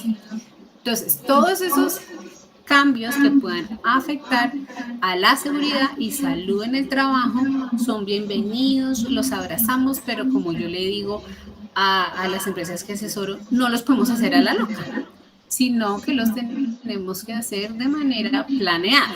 Por eso dice ahí ya al final, por acá, del primer párrafo, requieren de una preparación antes de su ejecución, ¿sí? Con el fin de determinar cuál es el impacto que tendría en la seguridad y la salud de los trabajadores. Eso es la visión del decreto. Pero los que trabajamos con norma ISO, igual, así ustedes no trabajen con norma ISO, piensen, listo, no solo esto que me puede impactar la seguridad y la salud de los trabajadores, claro, es lo primero, sino que me puede afectar mi sistema de gestión, ¿sí? Es decir, porque puede ser lo que yo les digo, si me compra una empresa por allá en el exterior y yo ya no voy a depender de A sino de B y me cambian política, me cambia la política, porque la política la definen es por allá en casa matriz, ¿sí? Entonces, también que me impacta en el sistema, ¿sí? Entonces, ¿qué tenemos que hacer? Como ven ustedes acá en el segundo párrafo, entonces debemos identificar los peligros y riesgos asociados a ese cambio. Por ejemplo, por eso decimos los nuevos, ¿sí? Si hay nuevos que no teníamos identificados, por ejemplo, los del carrito, ¿cierto? El furgón que yo compré, o si han cambiado, porque cambia la valoración del riesgo, ¿sí? Para ir a revisar las medidas de control. ¿Qué medidas de control nuevas, diferentes, yo tengo que aplicar para implementar de manera controlada ese cambio, ¿sí? Y aquí, esto sí es netamente requisito legal, es con el apoyo del COPAS, ¿cierto? Del Comité Paritario o del Vigía. Esto es súper clave porque esto no se cumple. Quienes sean auditores, es que la maldad, vayan y miren esto, ¿sí? ¿Qué cambios se han presentado en la empresa el último año? ¿Cómo los ha gestionado? ¿Y cómo participó el COPAS en la gestión de este cambio? Eso no, desde mi experiencia como auditora, porque también soy auditora, veo que eso no se está cumpliendo. En algunas empresas sí, pero en algunas no. Y desde mi experiencia les digo, también como coordinadora que he sido, a veces nosotros como que en el afán, no sé, de que todo salga bien y salga rápido, entonces todo lo hacemos nosotros, el del sistema. Todo lo identifico yo, lo reviso yo, lo defino yo, y esto es lo que hay que hacer. No. ¿Sí? Entonces, aquí me dicen, apóyese en el COPAS. A ver, ¿cuál es la visión del COPAS sobre el cambio? Sobre los peligros, sobre las medidas de control, en fin. Y yo le agregaría, bueno, ahorita lo vamos a ver acá en el procedimiento, los responsables, y ahorita hablamos de eso. Y me dice, pues, antes de introducir tales cambios, es como lo lógico, pero a veces no se cumple, pues informe y capacite a los trabajadores relacionadas con esas modificaciones, ¿sí? Entonces llega una nueva máquina, la ponen allá en la esquina, entonces llega la persona a trabajar, no, es que ya no, esa vieja que estaba fallando, pues la vamos a dar de baja y compramos esta nueva, que de repente es muy parecida, como que hace lo mismo, pero no es igual. Yo seguramente a esa máquina le tengo que definir unos temas de inspección, de mantenimiento. Tengo que enseñarle a la persona a usarla, como les digo, así sea muy parecida a la que había antes. Entonces, eso es, digamos que en términos lo que es gestión del cambio. Entonces, la empresa pues debe adoptar obviamente un procedimiento para llevarlo a cabo y asegurar que se cumple. Otra vez, como decía Jaime, no es que, bueno, sí, listo, entonces yo tengo eso aquí escrito, mi procedimiento. Sí, ese es el primer paso, pero yo lo debo divulgar y debo asegurar que se cumple. Entonces, el procedimiento pues va a tener establecido un objetivo y un alcance. De hecho, esto que les deja aquí TecnoSAP les va a servir para revisar, para establecer o revisar el suyo si no lo tienen. Obviamente unas definiciones súper clave, las responsabilidades. Y aquí era donde yo quería llegar. Cuando les digo que, entonces todo es el del sistema, el coordinador del sistema, bueno, como se llame en la empresa. Y los líderes de proceso, ¿qué? Si yo introduzco una nueva máquina en el área de producción, pues quien generó el cambio, quien introdujo el cambio, fue el jefe de producción, ¿sí? Si el de logística, bueno, obviamente con apoyo del gerente, compró un camión, ¿quién generó el cambio? El de logística, ¿sí?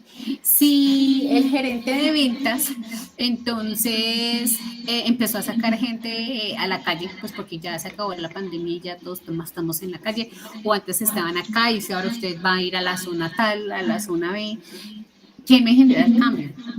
El gerente comercial. Entonces, es porque les digo esto, mi mensaje es, no se recarguen ustedes solos, involucren a la gente, el sistema es de todos, ¿sí? Entonces a veces uno peca por eso, ¿sí?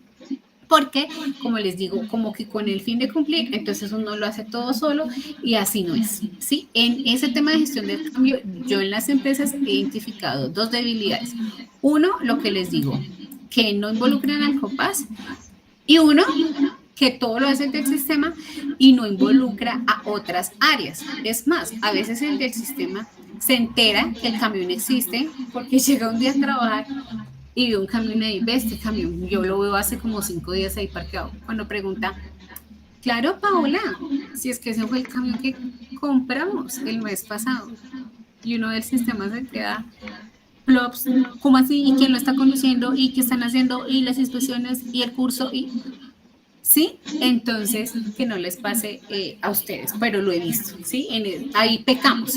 Entonces, involucrarlos a las personas, hacerles siempre, no es por cumplir, entender, digamos, en qué consiste el requisito, la importancia del requisito y como digo yo, que ahora en el pico porque pues uno no tiene cómo enterarse. Si ellos no le cuentan a uno, pues uno no tiene cómo enterarse para gestionar el cambio, ¿sí? Porque ya esa parte técnica de identificar el cambio ellos lo hacen, pero analizarlo, digamos, identificar que los peligros y los riesgos asociados, que qué medidas de control tenemos y entonces cuáles tenemos que implementar, ahí es donde nosotros como encargados del sistema tenemos que entrar a apoyar, porque ellos, obvio, ellos no lo saben, ellos, cuando yo les hablo del de producción, del de logística, el de comercial, y ahí es donde nosotros tenemos que entrar a apoyar para ese análisis, definir las medidas de control y obviamente en divulgar el cambio, ¿no? En decirle a la gente, esto pasó y esto es lo que vamos a hacer de ahora en adelante,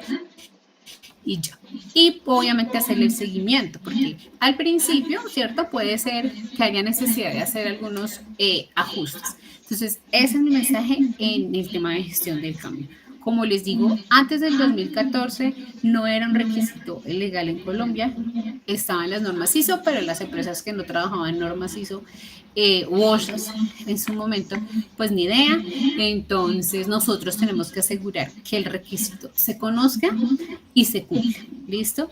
En nuestras empresas, sobre todo en esas situaciones que estamos viendo actualmente, en donde producto de la pandemia las empresas están haciendo muchos ajustes. Puede ser que se presenten cambios. Entonces, para que le prestemos atención a eso.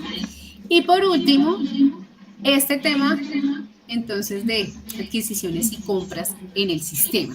En el decreto, eso ustedes lo encuentran en el artículo 27 y 28, ¿sí? Uno relacionado con adquisiciones y otro relacionado con compras. Pues ahí ustedes lo pueden leer, igual lo pueden leer en el decreto. Yo más les cuento.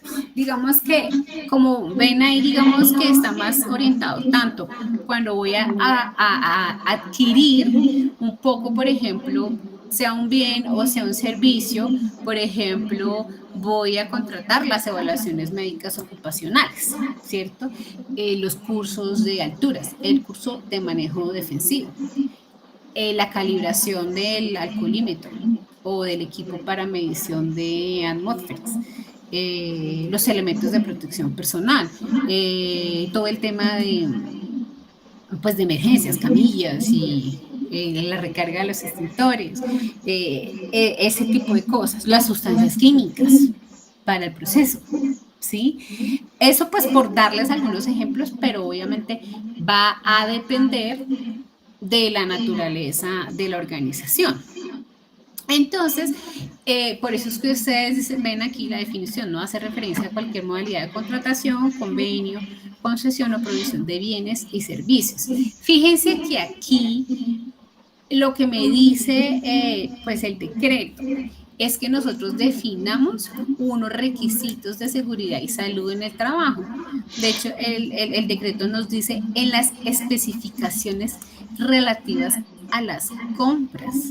¿Sí? Entonces, cuando me dice las especificaciones relativas a las compras o adquisiciones de productos y servicios, entonces yo tengo que ir a mirar de esas cosas que yo estoy comprando, ¿cierto? ¿Cuáles son requisitos mínimos? O sea, arranco por los mínimos, que normalmente son los de ley, deben cumplir en temas de seguridad y salud en el trabajo. Si nosotros nos podemos ir más allá de los mínimos, porque por ejemplo tenemos unas buenas prácticas de industria, pasa mucho, pues en la industria por la que aprendimos de seguridad por excelencia, que es oil and gas, ¿cierto? Pero hay otras que también tienen buenas prácticas, en aviación, por ejemplo, o en otras que tienen asociaciones, el sector eléctrico también, entonces, pero arrancamos pues por lo mínimo, ¿sí?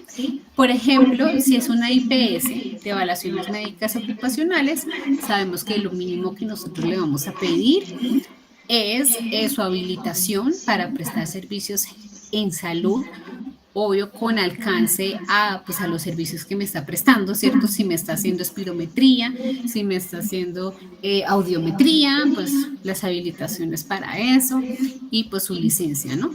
En seguridad y salud en el trabajo, con alcance a eso también. Si yo voy a contratar una empresa que me hace, por ejemplo, la calibración, el alcoholímetro, bueno, pero del explosímetro, ¿cierto? Del equipo para medición de atmósferas para ingreso a espacios confinados.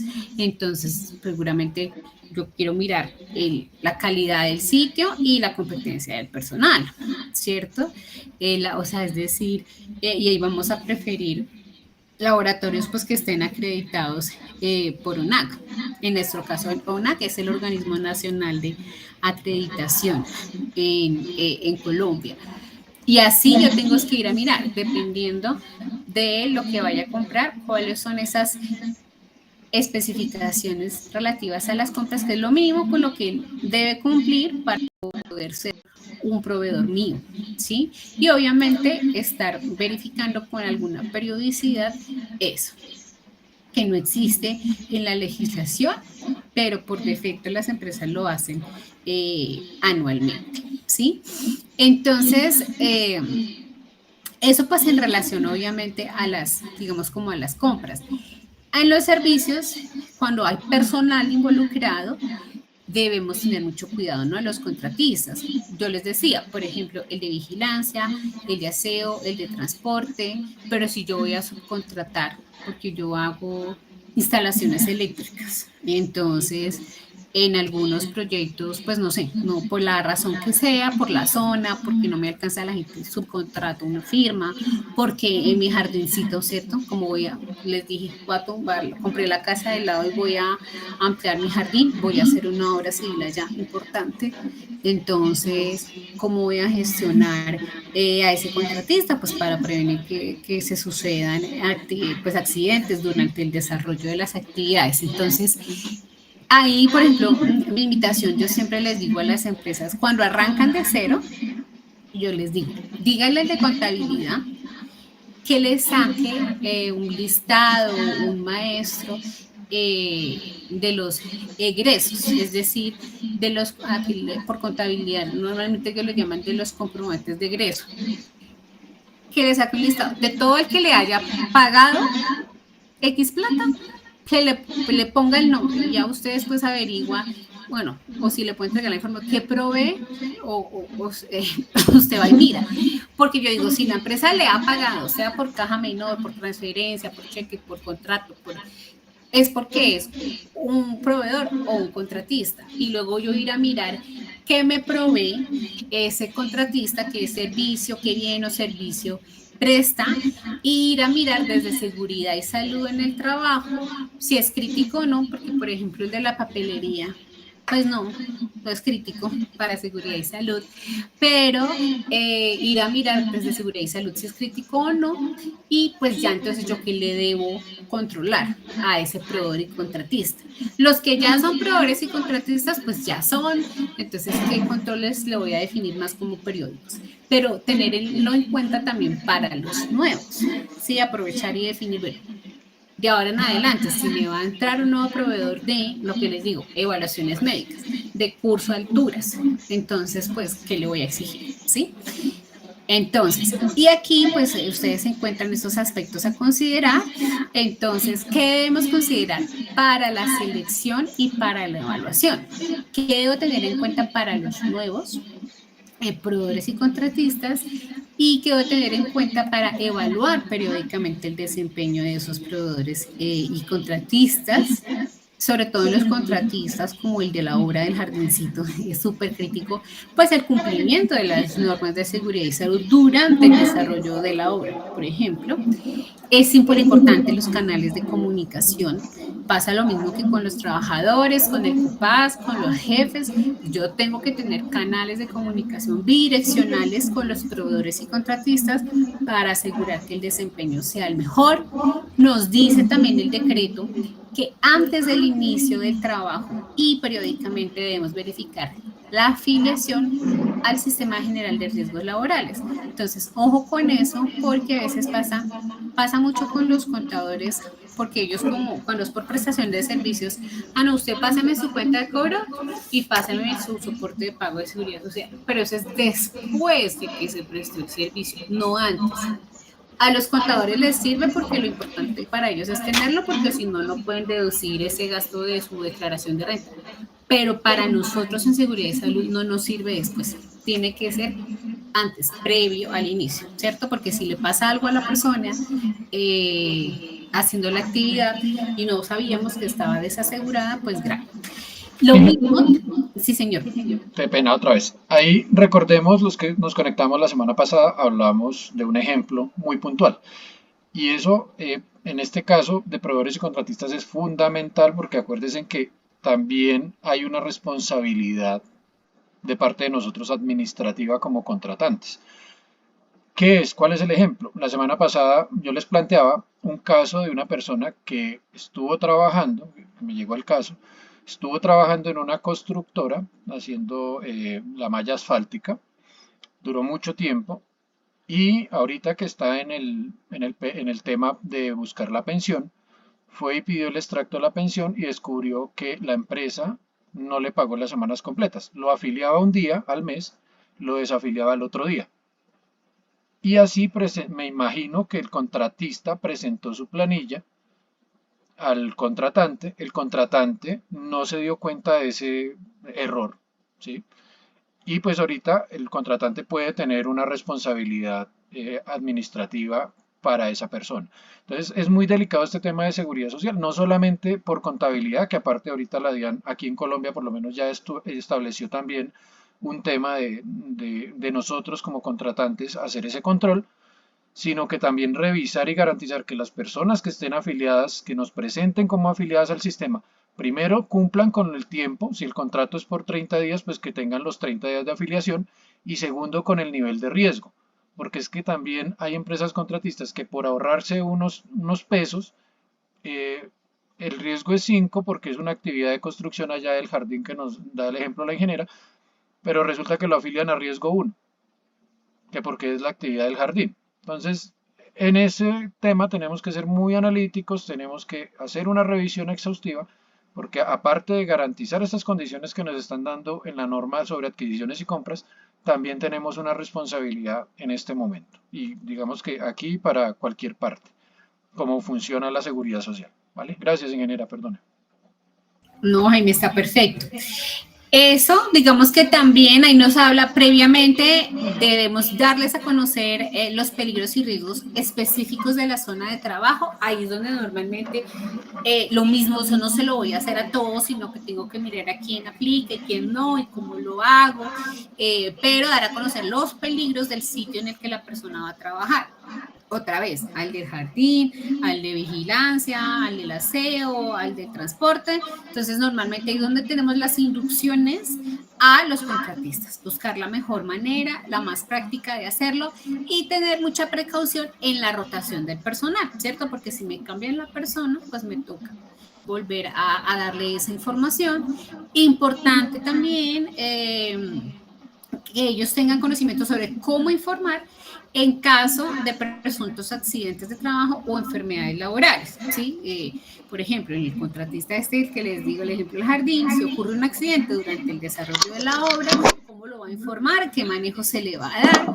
Y en el tema, pues, de enfermedades laborales, lo vemos mucho, yo lo veo muy común, y lo he visto en la realidad. De hecho, conozco una empresa que le pasa en el tema, por ejemplo, de las personas del aseo, ¿cierto? De las señoras del aseo, ellas son muy expuestas al tema de túnel. Entonces, si la persona, por ejemplo, tiene una enfermedad, ¿sí? Tengo X empresa que me manda la señora del aseo y eso nos lo deben informar. Entonces, ¿cómo informarlo? ¿Cómo le hacemos seguimiento y demás? Y obviamente, tal cual como durante el desarrollo del contrato, la empresa contratista cumple con su normatividad en seguridad y salud en el trabajo. Entonces, pues, ¿qué más nos dice aquí el decreto? Ya estamos terminando. Digamos que es clave.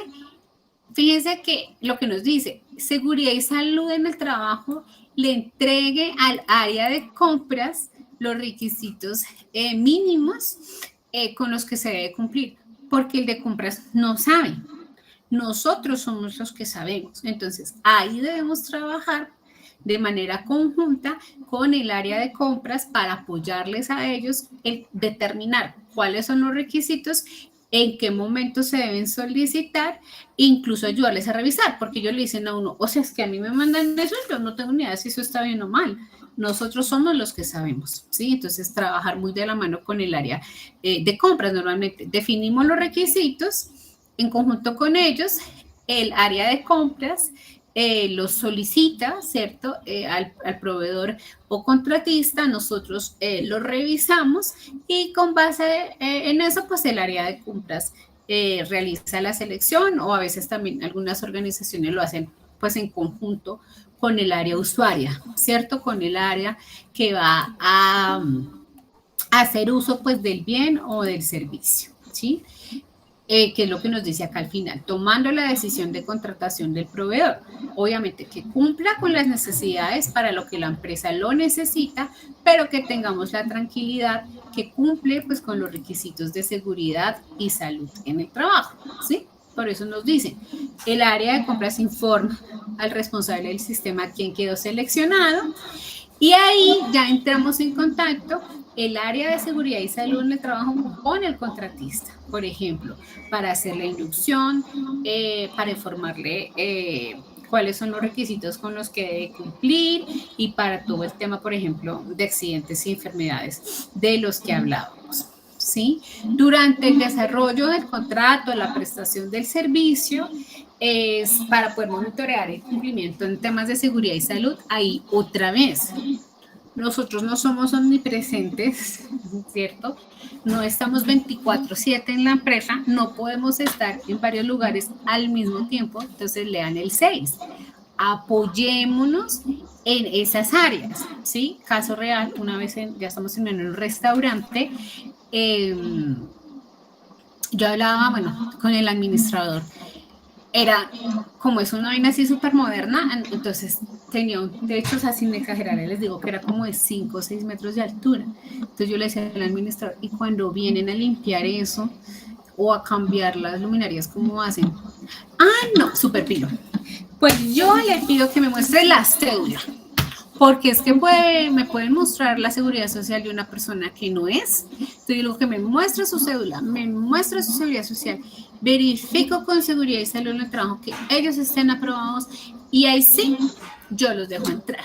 Y miro que ve, y es el administrador del restaurante, no es el de seguridad y salud en el trabajo, ¿sí? Entonces, nuevamente, apoyémonos en las áreas, empoderémoslo, eso es un trabajo de todos, ¿sí? No solo de nosotros. Y por último, pues la evaluación, ¿sí? Acá nos hablan del responsable, claro, cuando hay ese contacto mucho entre el contratista y nosotros hacemos la evaluación. A veces, como este caso, no sabemos, entonces nos toca apoyarnos en el área para poder ya mirar el desempeño del contratista o del proveedor, pues durante el tiempo que estemos evaluando, que como les digo, a veces es anual, algunas empresas lo hacen semestral, eso ya va a depender de lo que cada uno quiere. Entonces, chicos, pues así estaríamos terminando esta parte magistral, teórica sobre el módulo de implementación. La idea es que miremos en este tiempito que nos queda, yo igual me puedo quedar más, no hay problema, más me afanas con ustedes. ¿Qué dudas, preguntas o comentarios tienen? María, cuéntanos.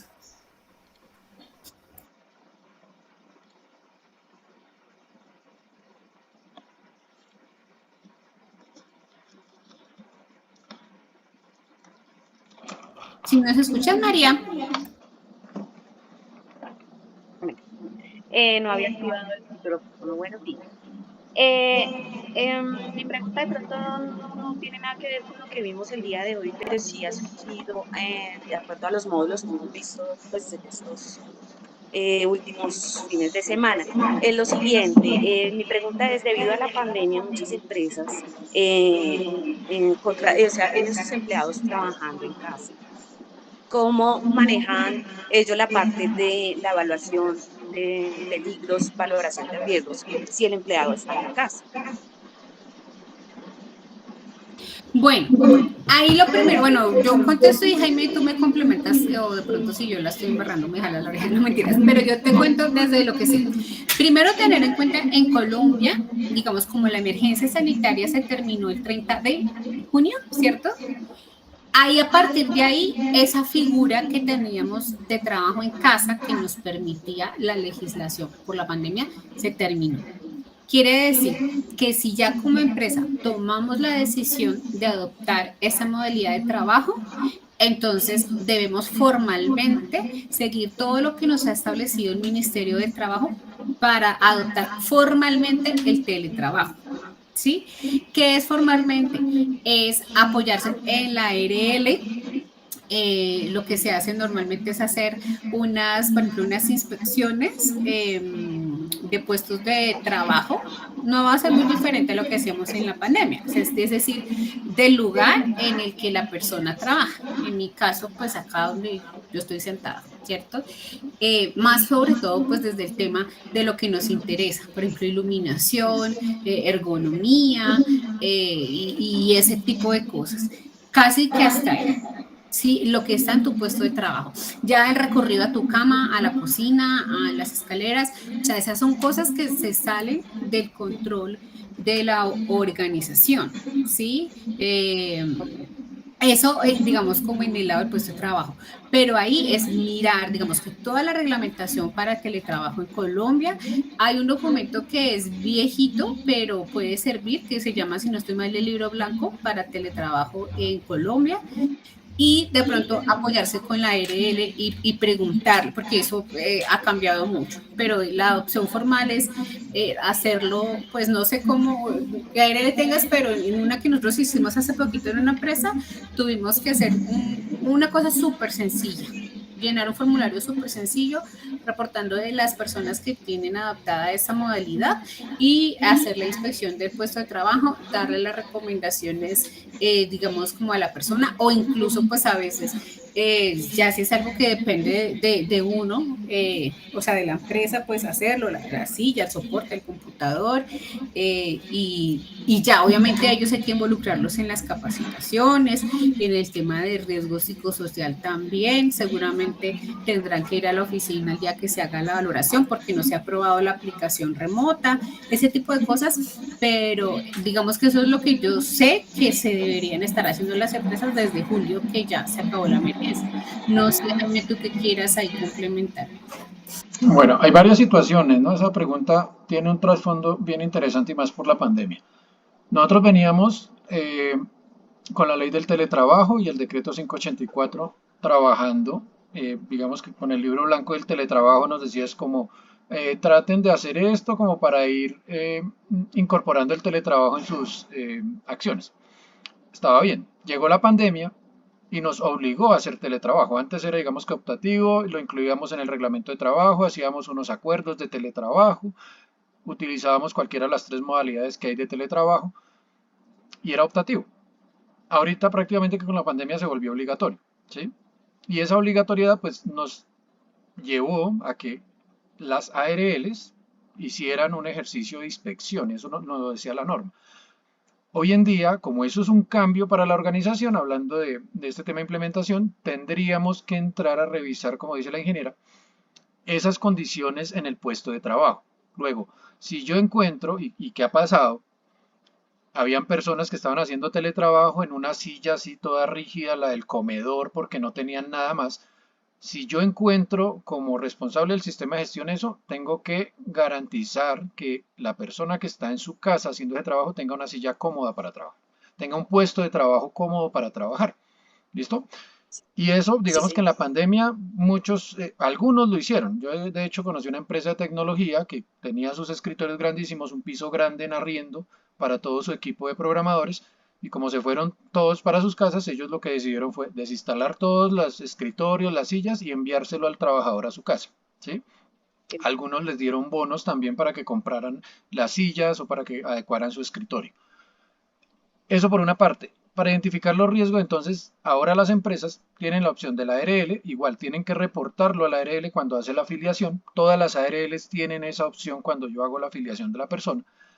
Pero aparte, para identificar los peligros, puedo utilizar el formato de la ARL.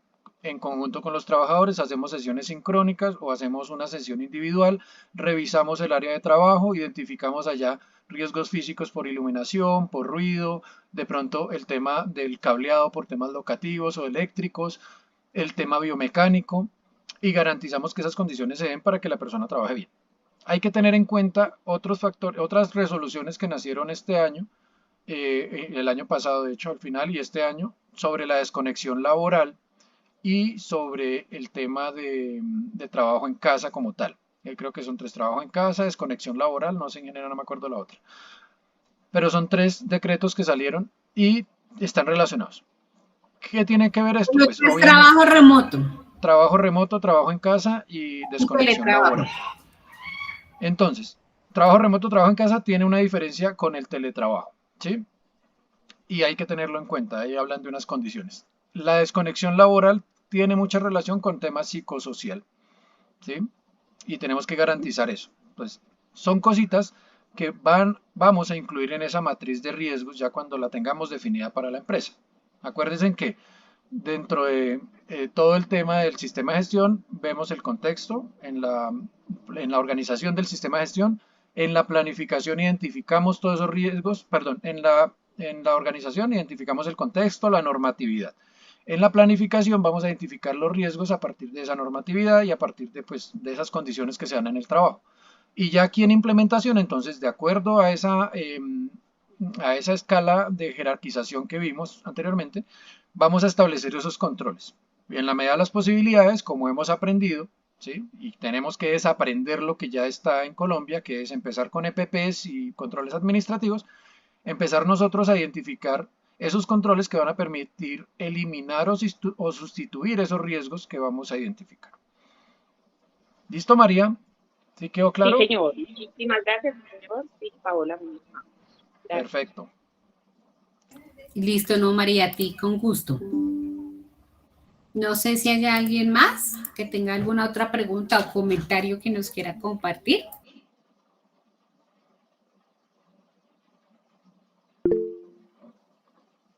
Janet, adelante, Janet. Vamos a ver, tiene micrófono activado.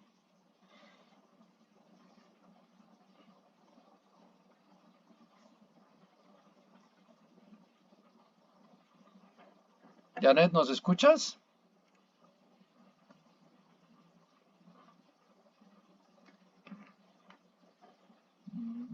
Démosle un minutico a ver si de pronto es el micrófono de Janet. Si alguien más quiere participar, mientras tanto.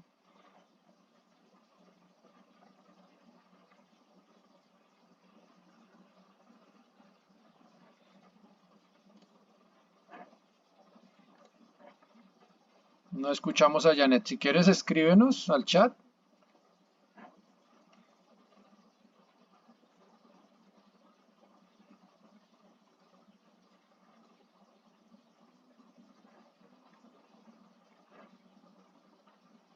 A ver. No, Janet, no sé, debe tener algún problema con la conexión. Listo, Janet, te invitamos entonces, si tienes dudas, al grupo de WhatsApp, nos puedes escribir o algún comentario y lo solucionamos por ahí, ¿no? Para efectos del tiempo, de la puntualidad y pues, obviamente por garantizar que ya podamos salir de vacaciones este fin de semana. ¿Listo? Listo. Bueno, a todos muchas gracias. Espero que tengan un feliz fin de semana y pues que la información que compartimos sea de provecho para ustedes y sus organizaciones. Muchas gracias. Gracias. Gracias a Gracias. todos. Feliz fin de semana. Bueno, chao.